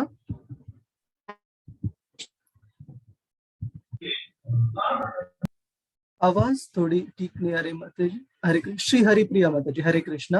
आप और आपके साथ कौन है? आवाज थोड़ा ब्रेक हो रहा है, फिर से बोलिए एक बार प्लीज। पूनम बिंदल माता जी। पूनम बिंदल माता जी, ओके फाइन। सो श्री हरि प्रिया माता जी एंड पूनम माता जी, ठीक है। तो आपके लिए सबसे पहला प्रश्न है, और मैं थोड़ा सा इसको ट्विस्ट कर भी पूछ सकता हूँ, ठीक है। तो यहाँ पर बोला गया वर्णाश्रम धर्म का पालन किन परिस्थितियों में आवश्यक है। मैं इस प्रश्न को आपको पूछता हूँ कि क्या वर्णाश्रम में और कृष्ण भावनामृत में, भगवान कृष्ण की सेवा में कुछ फर्क है? अगर है तो क्या है, और समानता भी अगर कुछ है तो वो क्या है? तो ये पहला प्रश्न कौन उत्तर देगा? श्री हरि प्रिया माता जी और पूनम माता जी, आप में से कोई एक कृपया। हरे कृष्णा प्रभु जी। हरे कृष्णा माता जी। यस माता जी। प्रभु जी इसमें जो फर्क है ये है प्रभु जी की, जो वर्णाश्रम धर्म है ये देहात्म बुद्धि से जुड़ा हुआ है। ये हम जब हम कृष्ण भावना मृत में नहीं है तो हमें इन वर्णाश्रम धर्म का पालन करना अनिवार्य हो जाता है। लेकिन यदि कृष्ण भावना भावित हैं तो आध्यात्मिक उन्नति के लिए तो वर्णाश्रम धर्म का पालन करना आवश्यक नहीं है। उसे अपना जो है सीधे कृष्ण की भक्ति में वो सीधे आ सकता है बिना वर्णाश्रम धर्म का पालन किए। तो वो अपनी जो सारी इंद्रियां हैं उनको भगवान की सेवा में लगाकर स्वयं को कृष्ण भावना भावित कर सकता है। बहुत अच्छे से बताया पूनम माता जी। और समानता क्या है दोनों में, वर्णाश्रम धर्म और कृष्ण भावनामृत के कार्यों में? वर्णाश्रम धर्म के कार्य में और कृष्ण भावनामृत के कार्य में समानता प्रभु जी ये है थोड़ी सी कि इसमें जो है वर्णाश्रम धर्म में रहकर उसे अपने ही वर्ण के अनुसार कर्तव्य का पालन करना चाहिए। जैसे कि ब्राह्मण है तो उसका कार्य है कि वेदों का अध्ययन करे, ब्रह्मचर्य का पालन करे, है ना। तो ये उसमें कृष्ण भावना में, कृष्ण भावनामृत में उसको सिर्फ भगवान अपने समस्त इंद्रियों को भगवान की भक्ति में लगाना है, उसका इंद्रिय विषयों का चिंतन नहीं करना, सीधे भगवान की भक्ति में चले जाना है। अच्छा, बहुत बहुत धन्यवाद पूनम माता जी, काफी अच्छे से। और मैंने आपको थोड़ा अलग प्रश्न पूछा आपके ग्रुप को, तो आपने लेकिन काफी अच्छे से उत्तर दिया, तो बहुत बहुत धन्यवाद। अभी अगला प्रश्न है श्री हरिप्रिया माता जी के लिए। कृष्ण भावनामृत में किसी व्यक्ति को अपना अभ्यास शुरू करने के लिए, अपनी विधि शुरू करने के लिए कृष्ण भावनामृत में क्या योग्यता आवश्यक है? हरे कृष्णा, श्री हरिप्रिया माता जी। हरे कृष्णा प्रभु जी, दंडवत प्रणाम। कृष्ण भावनामृत आपको योग्य बनाने के लिए मनुष्य को सबसे पहले तो प्रकृति के तीनों गुणों को लांघकर कृष्ण भावनामृत में पूर्णतः लीन होने का एक सतत प्रयास करना होगा, जो गुरु के निर्देशन में ही वह कर सकता है। उसके द्वारा वह अपनी भौतिक इंद्रियों को वश में करने के लिए धीरे धीरे प्रवृत्त होता है और अपने नित्य कर्मों को करते हुए, परंतु उन नित्य कर्मों को वो कृष्ण भावनामृत यानी कृष्ण के साथ योग करके, जैसे कहते हैं कर्म योग करते हुए संसार में अपने जीवन का यापन करता है। और भौतिक दृष्टि से उसके जो नियत कर्म है वो भौतिक प्रकृति के गुणों के अधीन, जिसे कहते हैं भौतिक संसार की दृष्टि से होते हुए भी, जब वह अपने आप को हर कर्तव्य कर्म को कृष्ण को मन, शरण, भावना और अपनी भक्ति के द्वारा जब हर चीज में कृष्ण को समाहित करता है, तो वह धीरे। सॉरी माता जी, आपका आवाज में बीच में चला गया थोड़ा सा।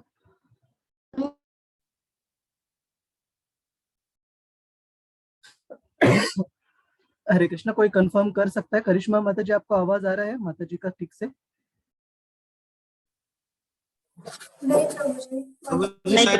नेटवर्क इश्यू है सर। हाँ, थोड़ा सा कट हो गया। हाँ माता जी, अभी आ रहा है आवाज। भक्ति भाव से जब हम कर्म करते हैं, जो अपने नियत कर्म है और सभी प्रकार के कार्यों को यदि हम कृष्ण के साथ करते हैं और उन्हें जब हम अपनी की न रखकर हर को श्री कृष्ण की इंद्रिय तृप्ति के विषय में करने लगते हैं, तो हम धीरे धीरे कृष्ण भावनामृत क्रमिक विकास होता है हमारा, ग्रेजुअली एंड स्लोली। तो इसलिए संन्यास या कोई भी। हरे कृष्णा। हाँ, तो एक प्रश्न है माता जी, आपने जैसे शुरू में कहा कि हमने 3 प्रकृति के गुणों को उनके परे जाना चाहिए, जो आध्यात्मिक गुरु है उनकी शिक्षा का पालन कर, है ना?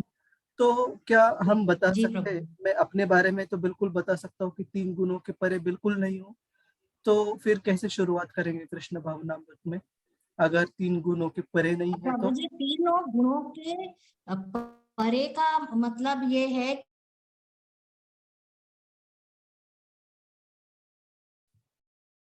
माता जी, आवाज थोड़ा ब्रेक हो गया। हरे कृष्णा, हरे कृष्ण। हरे कृष्ण प्रभु जी, आवाज नहीं आ रही है। हाँ, थोड़ी सी आवाज में दिक्कत है, तो कोई नहीं। माता जी ने पहले जो उत्तर दिया है, तो आपके ग्रुप में से और एक भक्त भी माता जी के साथ यहाँ पर वॉलंटियर कर सकते हैं बताने के लिए। तो मेरा प्रश्न वही है जो माता जी ने अभी बता रही थी कि तीनों गुणों को लांघने के बारे में बता रही थी। कृष्ण भावना की अभ्यास को शुरुआत करने के लिए योग्यता क्या होनी चाहिए एक व्यक्ति की? एक मिनट, जो मैं ग्रुप 2 से है उन्हें रिक्वेस्ट करूंगा, जो कि यहाँ पर है करिश्मा माता जी, श्वेता माता जी, शशि माता जी, जयमाला माता जी।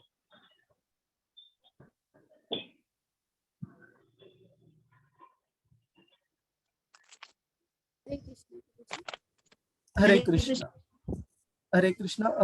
आप नाम, एक मिनट, मेरी आवाज आ रही है? हाँ, आवाज आ रही है माता जी, हाँ बोलिए। हरे कृष्णा, बोलिए माता जी। माता जी आप म्यूट हैं।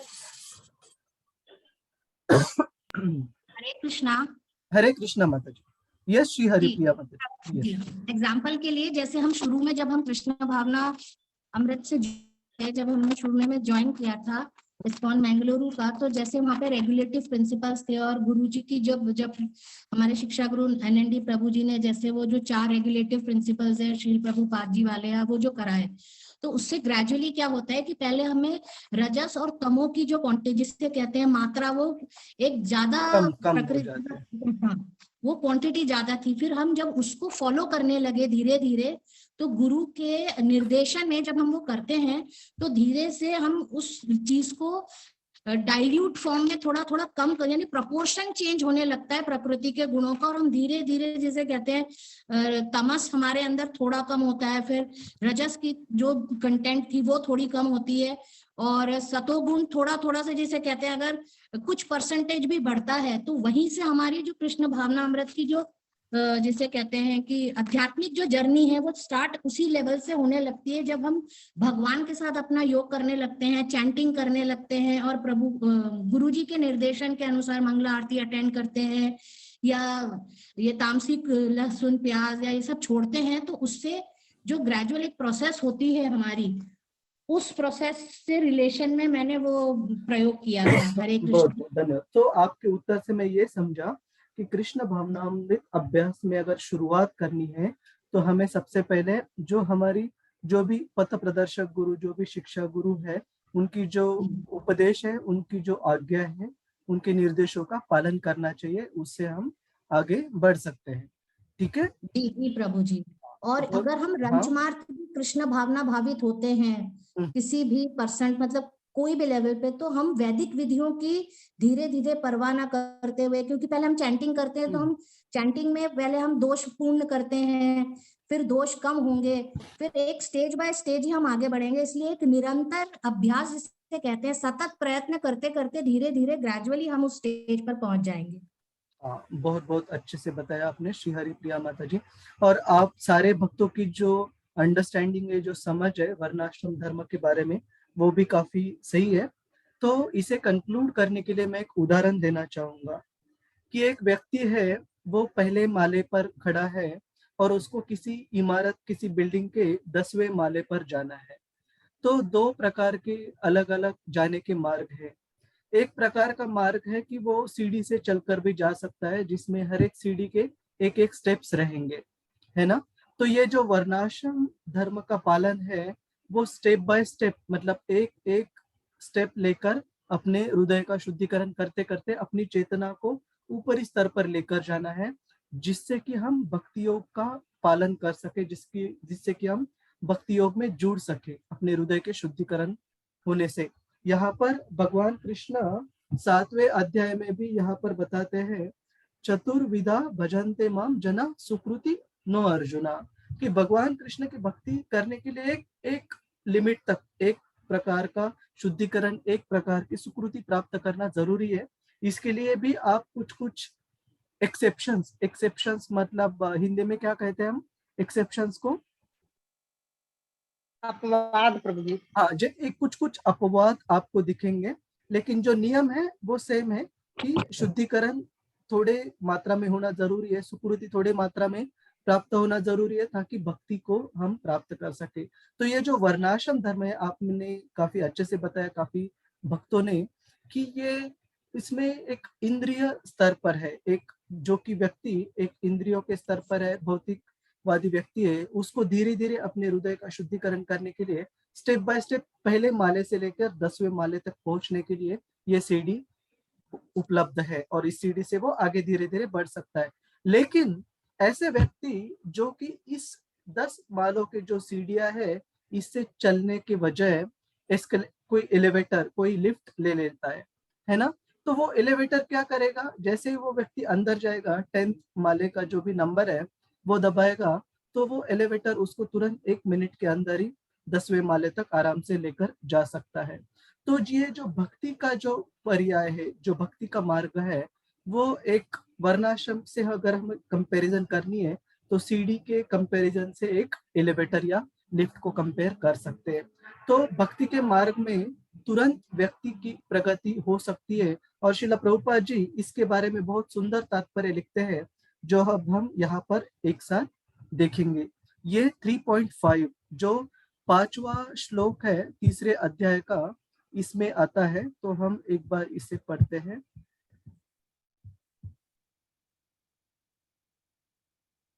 तीसरे अध्याय का 5वां श्लोक।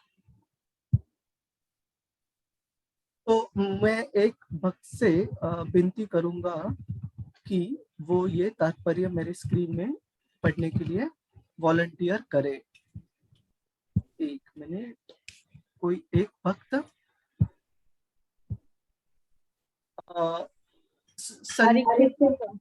हरे कृष्णा माता जी, एक मिनट माता जी, यहाँ पर बहुत डिवोटीज ने अनम्यूट किया, आप एक बार नाम बता दीजिए प्लीज। हरे कृष्णा, पढ़िए माता जी। हरे कृष्णा। आपको स्क्रीन दिख रही है मेरी? नहीं प्रभु जी। नहीं। सॉरी, एक मिनट बस। अभी दिख रही है? अब हाँ, आगे। हाँ प्लीज पढ़िए। आ गई। ये इतना पार्ट पढ़िए। यह देहधारी,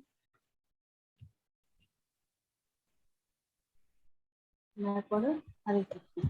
तात्पर्य एक बार पढ़िए माता जी, 3.5 का। हाँ, यह देहधारी जीवन का प्रश्न यही है।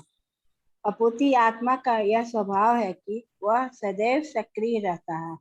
आत्मा की अनुपस्थिति में भौतिक शरीर हिल भी नहीं सकता। यह शरीर नित्य वाहन के समान है जो आत्मा द्वारा चालित होता है, क्योंकि आत्मा सदैव गतिशील रहता है और वह एक क्षण के लिए भी नहीं रुक सकता। अतः आत्मा को कृष्ण भावनामृत के सत्कर्म में प्रवृत्त रखना चाहिए, अन्यथा वह माया द्वारा शासित कार्यों में प्रवृत्त होता रहेगा। माया के संसर्ग में आकर आत्मा भौतिक गुण प्राप्त कर लेता है और आत्मा को ऐसे आकर्षण से शुद्ध करने के लिए यह आवश्यक है कि शास्त्रों द्वारा आदि में रखा जाए। किंतु यदि आत्मा कृष्ण भावना में के अपने स्वाभाविक कर्म में निरत रहता है तो वह जो भी करता है उसके लिए कल्याणप्रद होता है।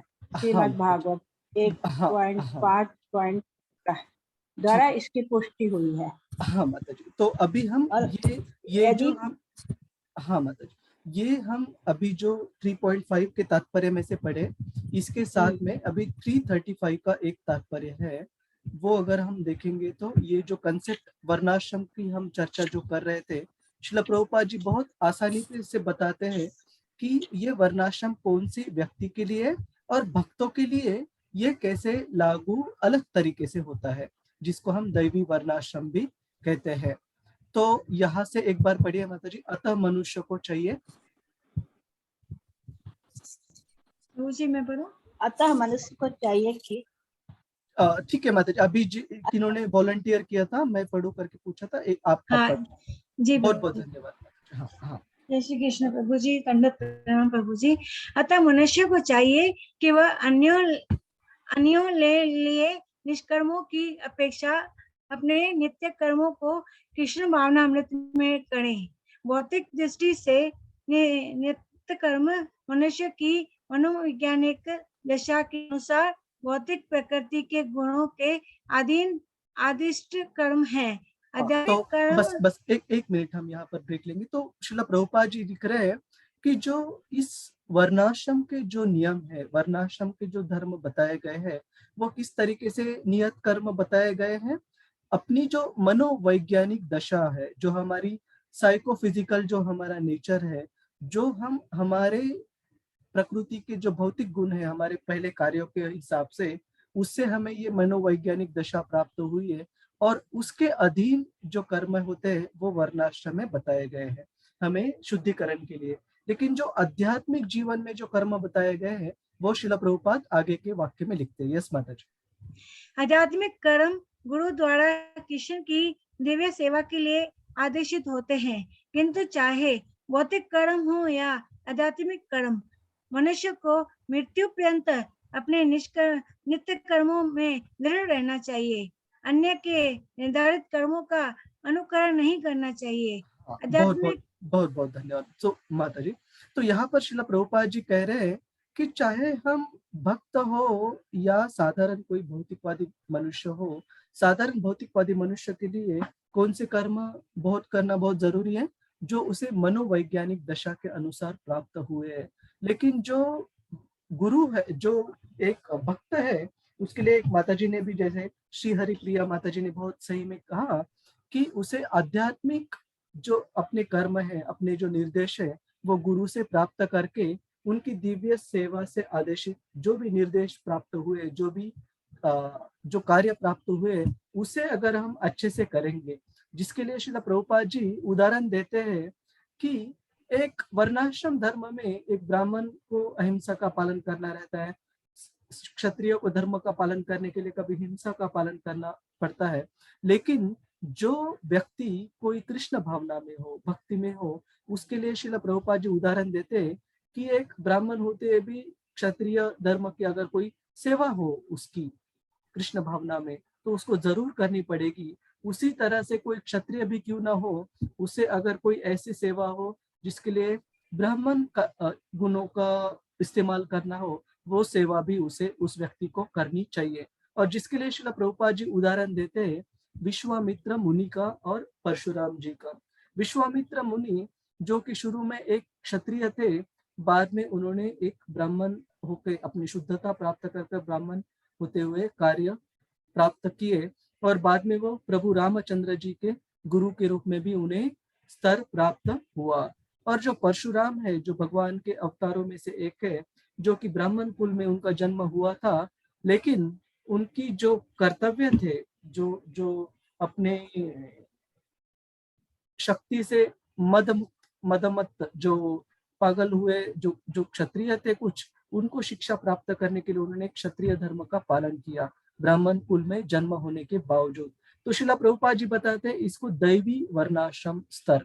दैवी वर्णाश्रम स्तर मतलब भगवान की सेवा में हमें अगर कोई एक प्रकार की सेवा करने के लिए बोला जाए अपने गुरु महाराज द्वारा, हमारे जो वरिष्ठ वैष्णव है उनके द्वारा, तो हमने वो सेवा करने में कभी भी हिचकिचाहट नहीं करनी चाहिए। जैसे मैं हमेशा उदाहरण देता हूँ कि यहाँ सिंगापुर का जो मंदिर है, उसमें कुछ दिनों पहले तक मुझे जो सेवा एक थी वो वॉशरूम क्लीनिंग की थी। तो इसका मतलब ये नहीं कि वॉशरूम क्लीनिंग कुछ कम सेवा हो गई, और उसके साथ साथ मुझे पुजारी सर्विस भी थी जो अभी भी है ना। तो दोनों जो सेवाएं हैं वो उतनी ही महत्वपूर्ण है। भक्तों के लिए ये वर्णाश्रम की जो विभाजन है वो कभी लागू नहीं होते भक्ति के कार्यों के लिए। भक्ति के कार्यों में श्रील प्रभुपाद जी ने बताया कि हमारे जो भी अथॉरिटीज है, जो भी हमारे वरिष्ठ वैष्णव है, उनसे हमें जो भी निर्देश प्राप्त होते हैं उनके अनुसार हमने हमारी भक्ति में सेवा के कार्य करने चाहिए। और इन कार्य करने से, इन कार्यों का निर्देशन करने से, चाहे भौतिकवादी व्यक्ति वर्णाश्रम के हिसाब से कार्य कर रहा हो या भक्त दैवी वर्णाश्रम के हिसाब से कार्य कर रहा हो, उन्हें अपने नियमों का पालन करते हुए कार्य करना बहुत बहुत जरूरी है। उससे क्या होगा, उन्हें सबसे निर्देशन का पालन करने से सबसे जो उच्च गति है वो उन दोनों को ही प्राप्त होगी। बस जो भौतिकवादी व्यक्ति है वर्णाश्रम, क्योंकि वो सीढ़ियों से चलना है, थोड़ा समय ज्यादा लगेगा भगवत धाम प्राप्त करने के लिए, लेकिन जो भक्ति योग का पालन कर रहा है वो व्यक्ति, क्योंकि वो लिफ्ट से जा रहा है, वो उसको परिपूर्णता जल्दी प्राप्त होगी। तो वर्णाश्रम के बारे में आपको अभी जो हमने चर्चा की, इसके ऊपर आपको कोई सवाल है, कोई जिज्ञासा या कोई टिप्पणी करनी है आपको, तो आप हाथ रेज कर सकते हैं। हरे कृष्ण। किसी का कोई सवाल है? करिश्मा माता जी, हरे कृष्णा। जी हरे कृष्णा प्रभु जी।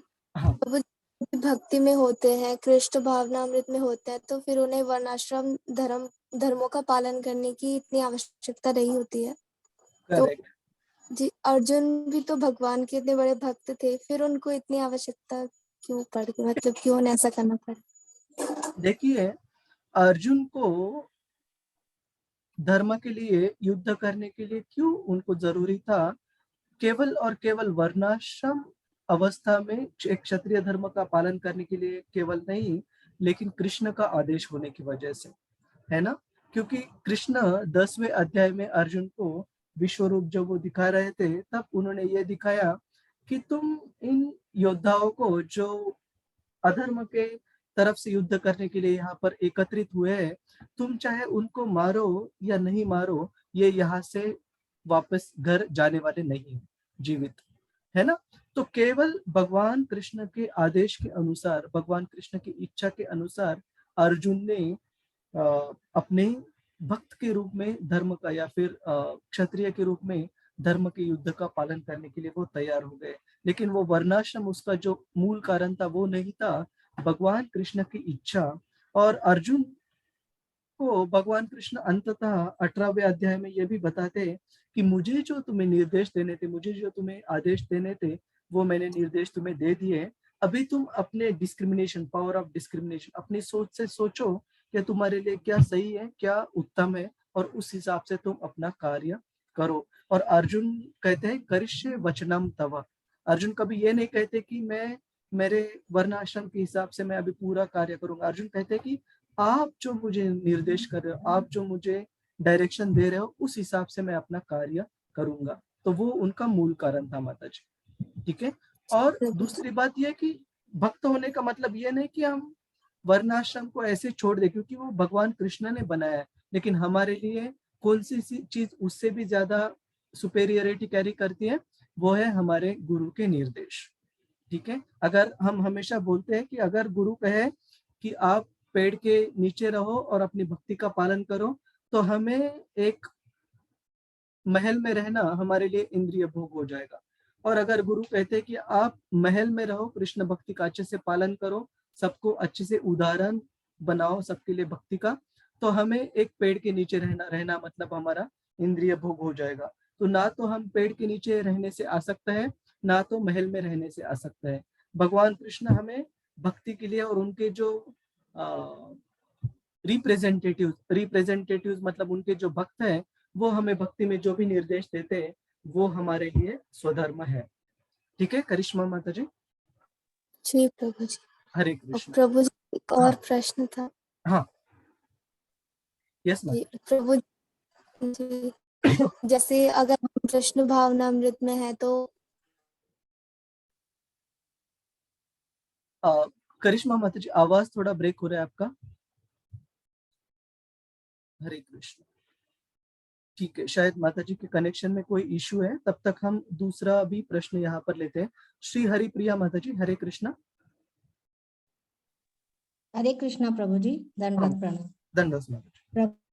प्रश्न ये है कि जैसे हमने डिस्कस किया था कि कृष्ण भावना व्रत का अभ्यास शुरू करने के लिए फिर धीरे धीरे जब हम उसमें आगे बढ़ते हैं, तो आज के इस युग में, या जैसे कहें कि कलयुग में, क्या ये कभी पॉसिबल हो पाता है कि कोई भी व्यक्ति के अंदर जो प्रपोर्शन है तीनों गुणों का, वो इस आधार पर हो जाए कि वो शुद्ध सतोगुण में जा सकता है क्या? देखिए माता जी, हमारा जो जीवन की जो परिपूर्णता है, अगर वैसे देखा जाए तो वो शुद्ध सत्वगुण जाने के ऊपर, उसके ऊपर डिपेंडेंट, उसके ऊपर आधारित नहीं है भगवान कृष्ण को प्राप्त करना। हमारी परिपूर्णता या भगवान कृष्ण को प्राप्त करना इस पर आधारित है कि भगवान कृष्ण के जो शुद्ध भक्त है, श्रील प्रभुपाद जी, उनके जो शुद्ध सेवक है, उनके जो सेवक है, उनसे मिले हुए निर्देशों का हम कितने अच्छे से पालन कर सके। और उन निर्देशों का अगर हम अच्छे से पालन कर पाएंगे, तो उनकी हृदय में हुई जो प्रसन्नता है, वो केवल और केवल हमें कृष्ण भक्ति में परिपूर्णता हासिल करने के लिए मदद कर सकती है। शुद्ध सत्व ये जो स्तर है, ये बहुत ऊंचा स्तर है। और कलयुग में वैसे देखा जाए तो इतनी सारी कमियां, इतनी सारी त्रुटियां है कि हम एक माला जप करते हैं तो उसमें 50 बार हमारा मन इधर उधर कुछ भटकता है। हम गिन भी नहीं सकते कितने बार डिस्ट्रैक्ट होता है। तो हम कभी ये सोच भी नहीं सकते कि हम हमारे शुद्धता के स्तर पर भगवान कृष्ण को कभी प्राप्त कर पाएंगे। हमारा केवल इतनी और इतनी आशा है कि भगवान कृष्ण के जो शुद्ध भक्त हैं, श्रील प्रभुपाद जी, उनके जो पार्षद है, उनके जो शुद्ध सेवक है, उनको हम अगर प्रसन्न कर पाए तो वो एकमेव आशा है माता जी हमारे। ठीक है, भगवान को प्राप्त करने। तो हम लोग इस कलयुग में भले ही हमारे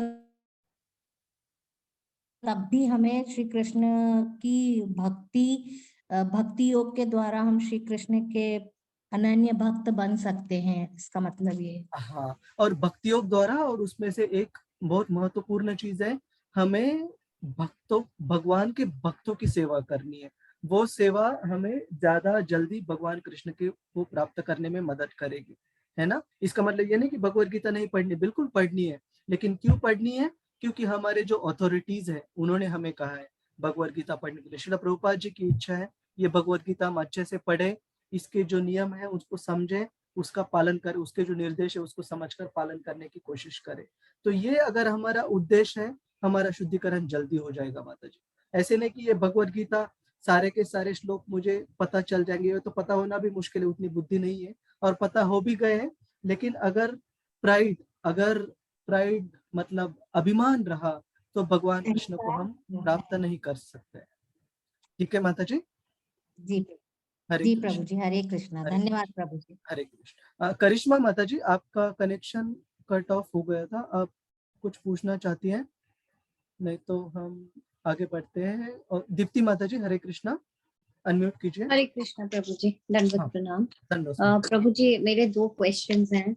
जी प्रभु जी, तो प्रभु जी मेरा फर्स्ट क्वेश्चन, प्लीज आप मुझे क्लेरिफाई कीजिएगा ये चीज। मैं ये सोच रही थी एक्चुअली प्रभु जी, अभी आपने जब हमें बताया ना कि भगवान का जो हमने एग्जाम्पल समझे थे 2 पूतना का, तो ये कभी कभी मेरे को माइंड में आता है कि भगवान के जो भक्त नहीं होते हैं, लेकिन जिन पे भगवान की कृपा दृष्टि भी हो जाती है, तो उनका उद्धार हो जाता है। जैसे कि हमने देखा कि उनको, वो जिस फॉर्म में आई माता के रूप में, तो भगवान ने उनको भी ताड़ दिया।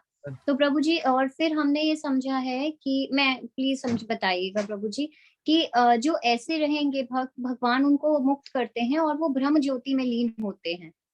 ये सही है क्या प्रभु जी? एंड जब वो ब्रह्म ज्योति में लीन हुए, मतलब बेसिकली वो भक्त नहीं है, तो उनका नीचे आने का भी चांसेस होते हैं, क्योंकि वो वहां बैठे हैं, आनंद की कमी है उन्हें। तो भक्त तो सत्यचित आनंद रूप में भगवान के पूर्णता प्राप्त करते हैं, उनको सेवा करके आनंद प्राप्त करते हैं। तो जो ऐसे रहते हैं वो बैठे हैं वॉल पे, और वो उनके चांसेस है नीचे फॉल डाउन होने के, वापस आने के। तो क्या जब वो वापस आते हैं तो भगवान उनके अंदर ये चीज देते हैं कि वो भगवान के भक्त बन के भगवान की भक्ति से शुरुआत करते हैं यहाँ पर वापस आके, या उन्हें फिर से ग्रेजुअली पूरा स्टेज रहता है? देखिए, सबसे पहले कि भगवान के हाथों मारे गए जो अलग अलग जो असुर राक्षस जो भी है, उनको कौन सी गति प्राप्त हुई। जैसे शिशुपाल पकड़ लीजिए आप, शिशुपाल को ऐसे बताया गया है भागवतम में, कृष्णा बुक में, कि उनके शरीर से निकली हुई जो आत्मा है, सबसे पहले सबके सामने, युधिष्ठिर महाराज के सबके सामने कृष्ण के शरीर में प्रवेश की, लेकिन उनको जो मुक्ति प्राप्त हुई वो सायुज्य मुक्ति नहीं प्राप्त हुई अंततः, वो एक in between sir. Similarly Putana, उनको सायुज्य मुक्ति नहीं प्राप्त हुई। आप जो मुक्ति बता रही है कि ब्रह्मन इफल्जेंस में मर्ज हो जाना, वो मुक्ति यूजुअली प्राप्त होती है जो ज्ञानीज रहते हैं, ध्यानावस्थित मद्गतेन अंतरात्मना, जो कि भगवान कृष्ण को इसलिए भजते हैं ताकि वो ब्रह्मन में खुद को विलीन कर सके, उनको सायुज्य मुक्ति प्राप्त होती है। और जहां पर मौका है कि कोई भी उनको गतिविधि एक्टिविटी करने का मन किया, तो इस भौतिक जगत में फिर से आने का। लेकिन जो भगवान के हाथ से शिक्षा प्राप्त हुए, सजा प्राप्त हुए, जो भी असुर है, राक्षस है, या फॉरगेट अबाउट भगवान ने उनको मारा है, भगवान के सामने भी जिनको मृत्यु प्राप्त हुई, जैसे कुरुक्षेत्र के सारे योद्धा है जिनको भगवान के सामने, उनमें से किसी को भी सायुज्य मुक्ति नहीं प्राप्त हुई। भगवान देते हैं तो एकदम प्रॉपर बढ़िया मुक्ति देते हैं। एक तो उनके सेम सालोक्य मुक्ति, सारूप्य या साष्टी या सामीप्य, लेकिन जो सायुज्य रहती है वो ज्यादातर केवल और केवल जो ज्ञानीज रहते हैं, उनकी जो भावना रहती है, उसको इच्छा को पूर्ण करने के लिए सायुज्य मुक्ति उनको प्राप्त होती है। लेकिन बाकी जो असुर है, उनको एक स्टेज में, एक जाते वक्त भी अगर बीच में भगवान के अंश में वो विलीन हुए हो, लेकिन वो उनको अंतिम गति उनकी वो नहीं है, सायुज्य मुक्ति उनकी अंतिम गति नहीं है, उनको पर्सनल लिबरेशन प्राप्त हुआ है। ठीक है। ओके जी तो जी जी पूतना के बारे में भी बताया गया है कि वो आध्यात्मिक जगत में यशोदा मई के साथ भगवान की हाँ नर्स जी के रूप में सेवा निभाती है, तो हाँ उनको जी आपने बताया था जी पर्सनल रूप में उनको मुक्ति प्राप्त हुई, तो उनके आने की कोई मौका नहीं, वो जी हमेशा। अब क्लियर हुआ प्रभु जी। हाँ जी थैंक यू प्रभु जी। हरे हरे कृष्णा। कृष्ण, हरे सेकंड वाला प्रभु जी क्लियर हो गया है ये पॉइंट से जी। थैंक यू प्रभु जी। हरे हरे कृष्ण। कृष्ण। करिश्मा माता जी, हरे कृष्णा माता जी के कनेक्शन में शायद कुछ दिक्कत है, तो इसके बाद वर्णाश्रम के बाद जो भाग आता है, मुझे लगता है हम उसे फ्रेश नए डिस्कशन से शुरू करें, ठीक है। अगर आपका कोई और एक प्रश्न है तो हम ले सकते हैं, नहीं तो हम आज की चर्चा को यहाँ पर कंक्लूड करते हैं। करिश्मा माता जी, आपका अगर कनेक्शन ठीक है और आपको अगर कुछ पूछना है तो आप पूछ सकती हैं। शशि माता जी, हरे कृष्णा, अनम्यूट कीजिए। प्रभु जी मेरे को थोड़ी सी प्रॉब्लम आ गई है, मेरे को हाँ जाना पड़ेगा बिहार, रिसेटलिंग हो गई है, तो मैं 2 हफ्ते के लिए जाऊंगी। अगर वहां से नेट ठीक चला तो मैं क्लास अटेंड करूंगी नो और प्रॉब्लम, पीडीएफ वगैरह बना लूंगी। नहीं टाइम मिला तो फिर सारी प्रभु जी मैं आपके करूंगी। नो प्रॉब्लम माता जी, चलेगा। हम आशा करते हैं कि आपकी जो भी कार्य के लिए आप जा रहे हो वो जल्दी से जल्दी पूर्ण हो और आपकी भगवान की भक्ति अच्छे से चल सके आगे, ठीक है। हरे कृष्ण, हरे हरे कृष्ण। हरे करिश्मा माता जी, आपको कुछ पूछना था? जी हरे कृष्ण प्रभु जी। हाँ माता जी बोलिए। जी प्रभु जी, वो सॉरी डिस्कनेक्ट हो गया था। प्रभु जी मुझे पूछना था कि अगर हम जैसे भक्त हैं, हम सभी लोग भक्त कृष्ण भावना अमृत में हैं, लेकिन अगर किसी के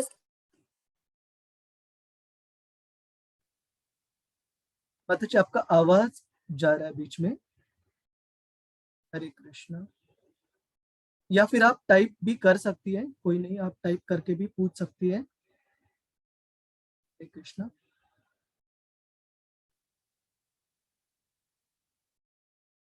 आप में से किसी को करिश्मा माता जी का आवाज आ रहा है? जी हरे कृष्ण प्रभु जी, वो हाँ डिस्कनेक्ट हो जा रहा था। हाँ अभी बोलिए।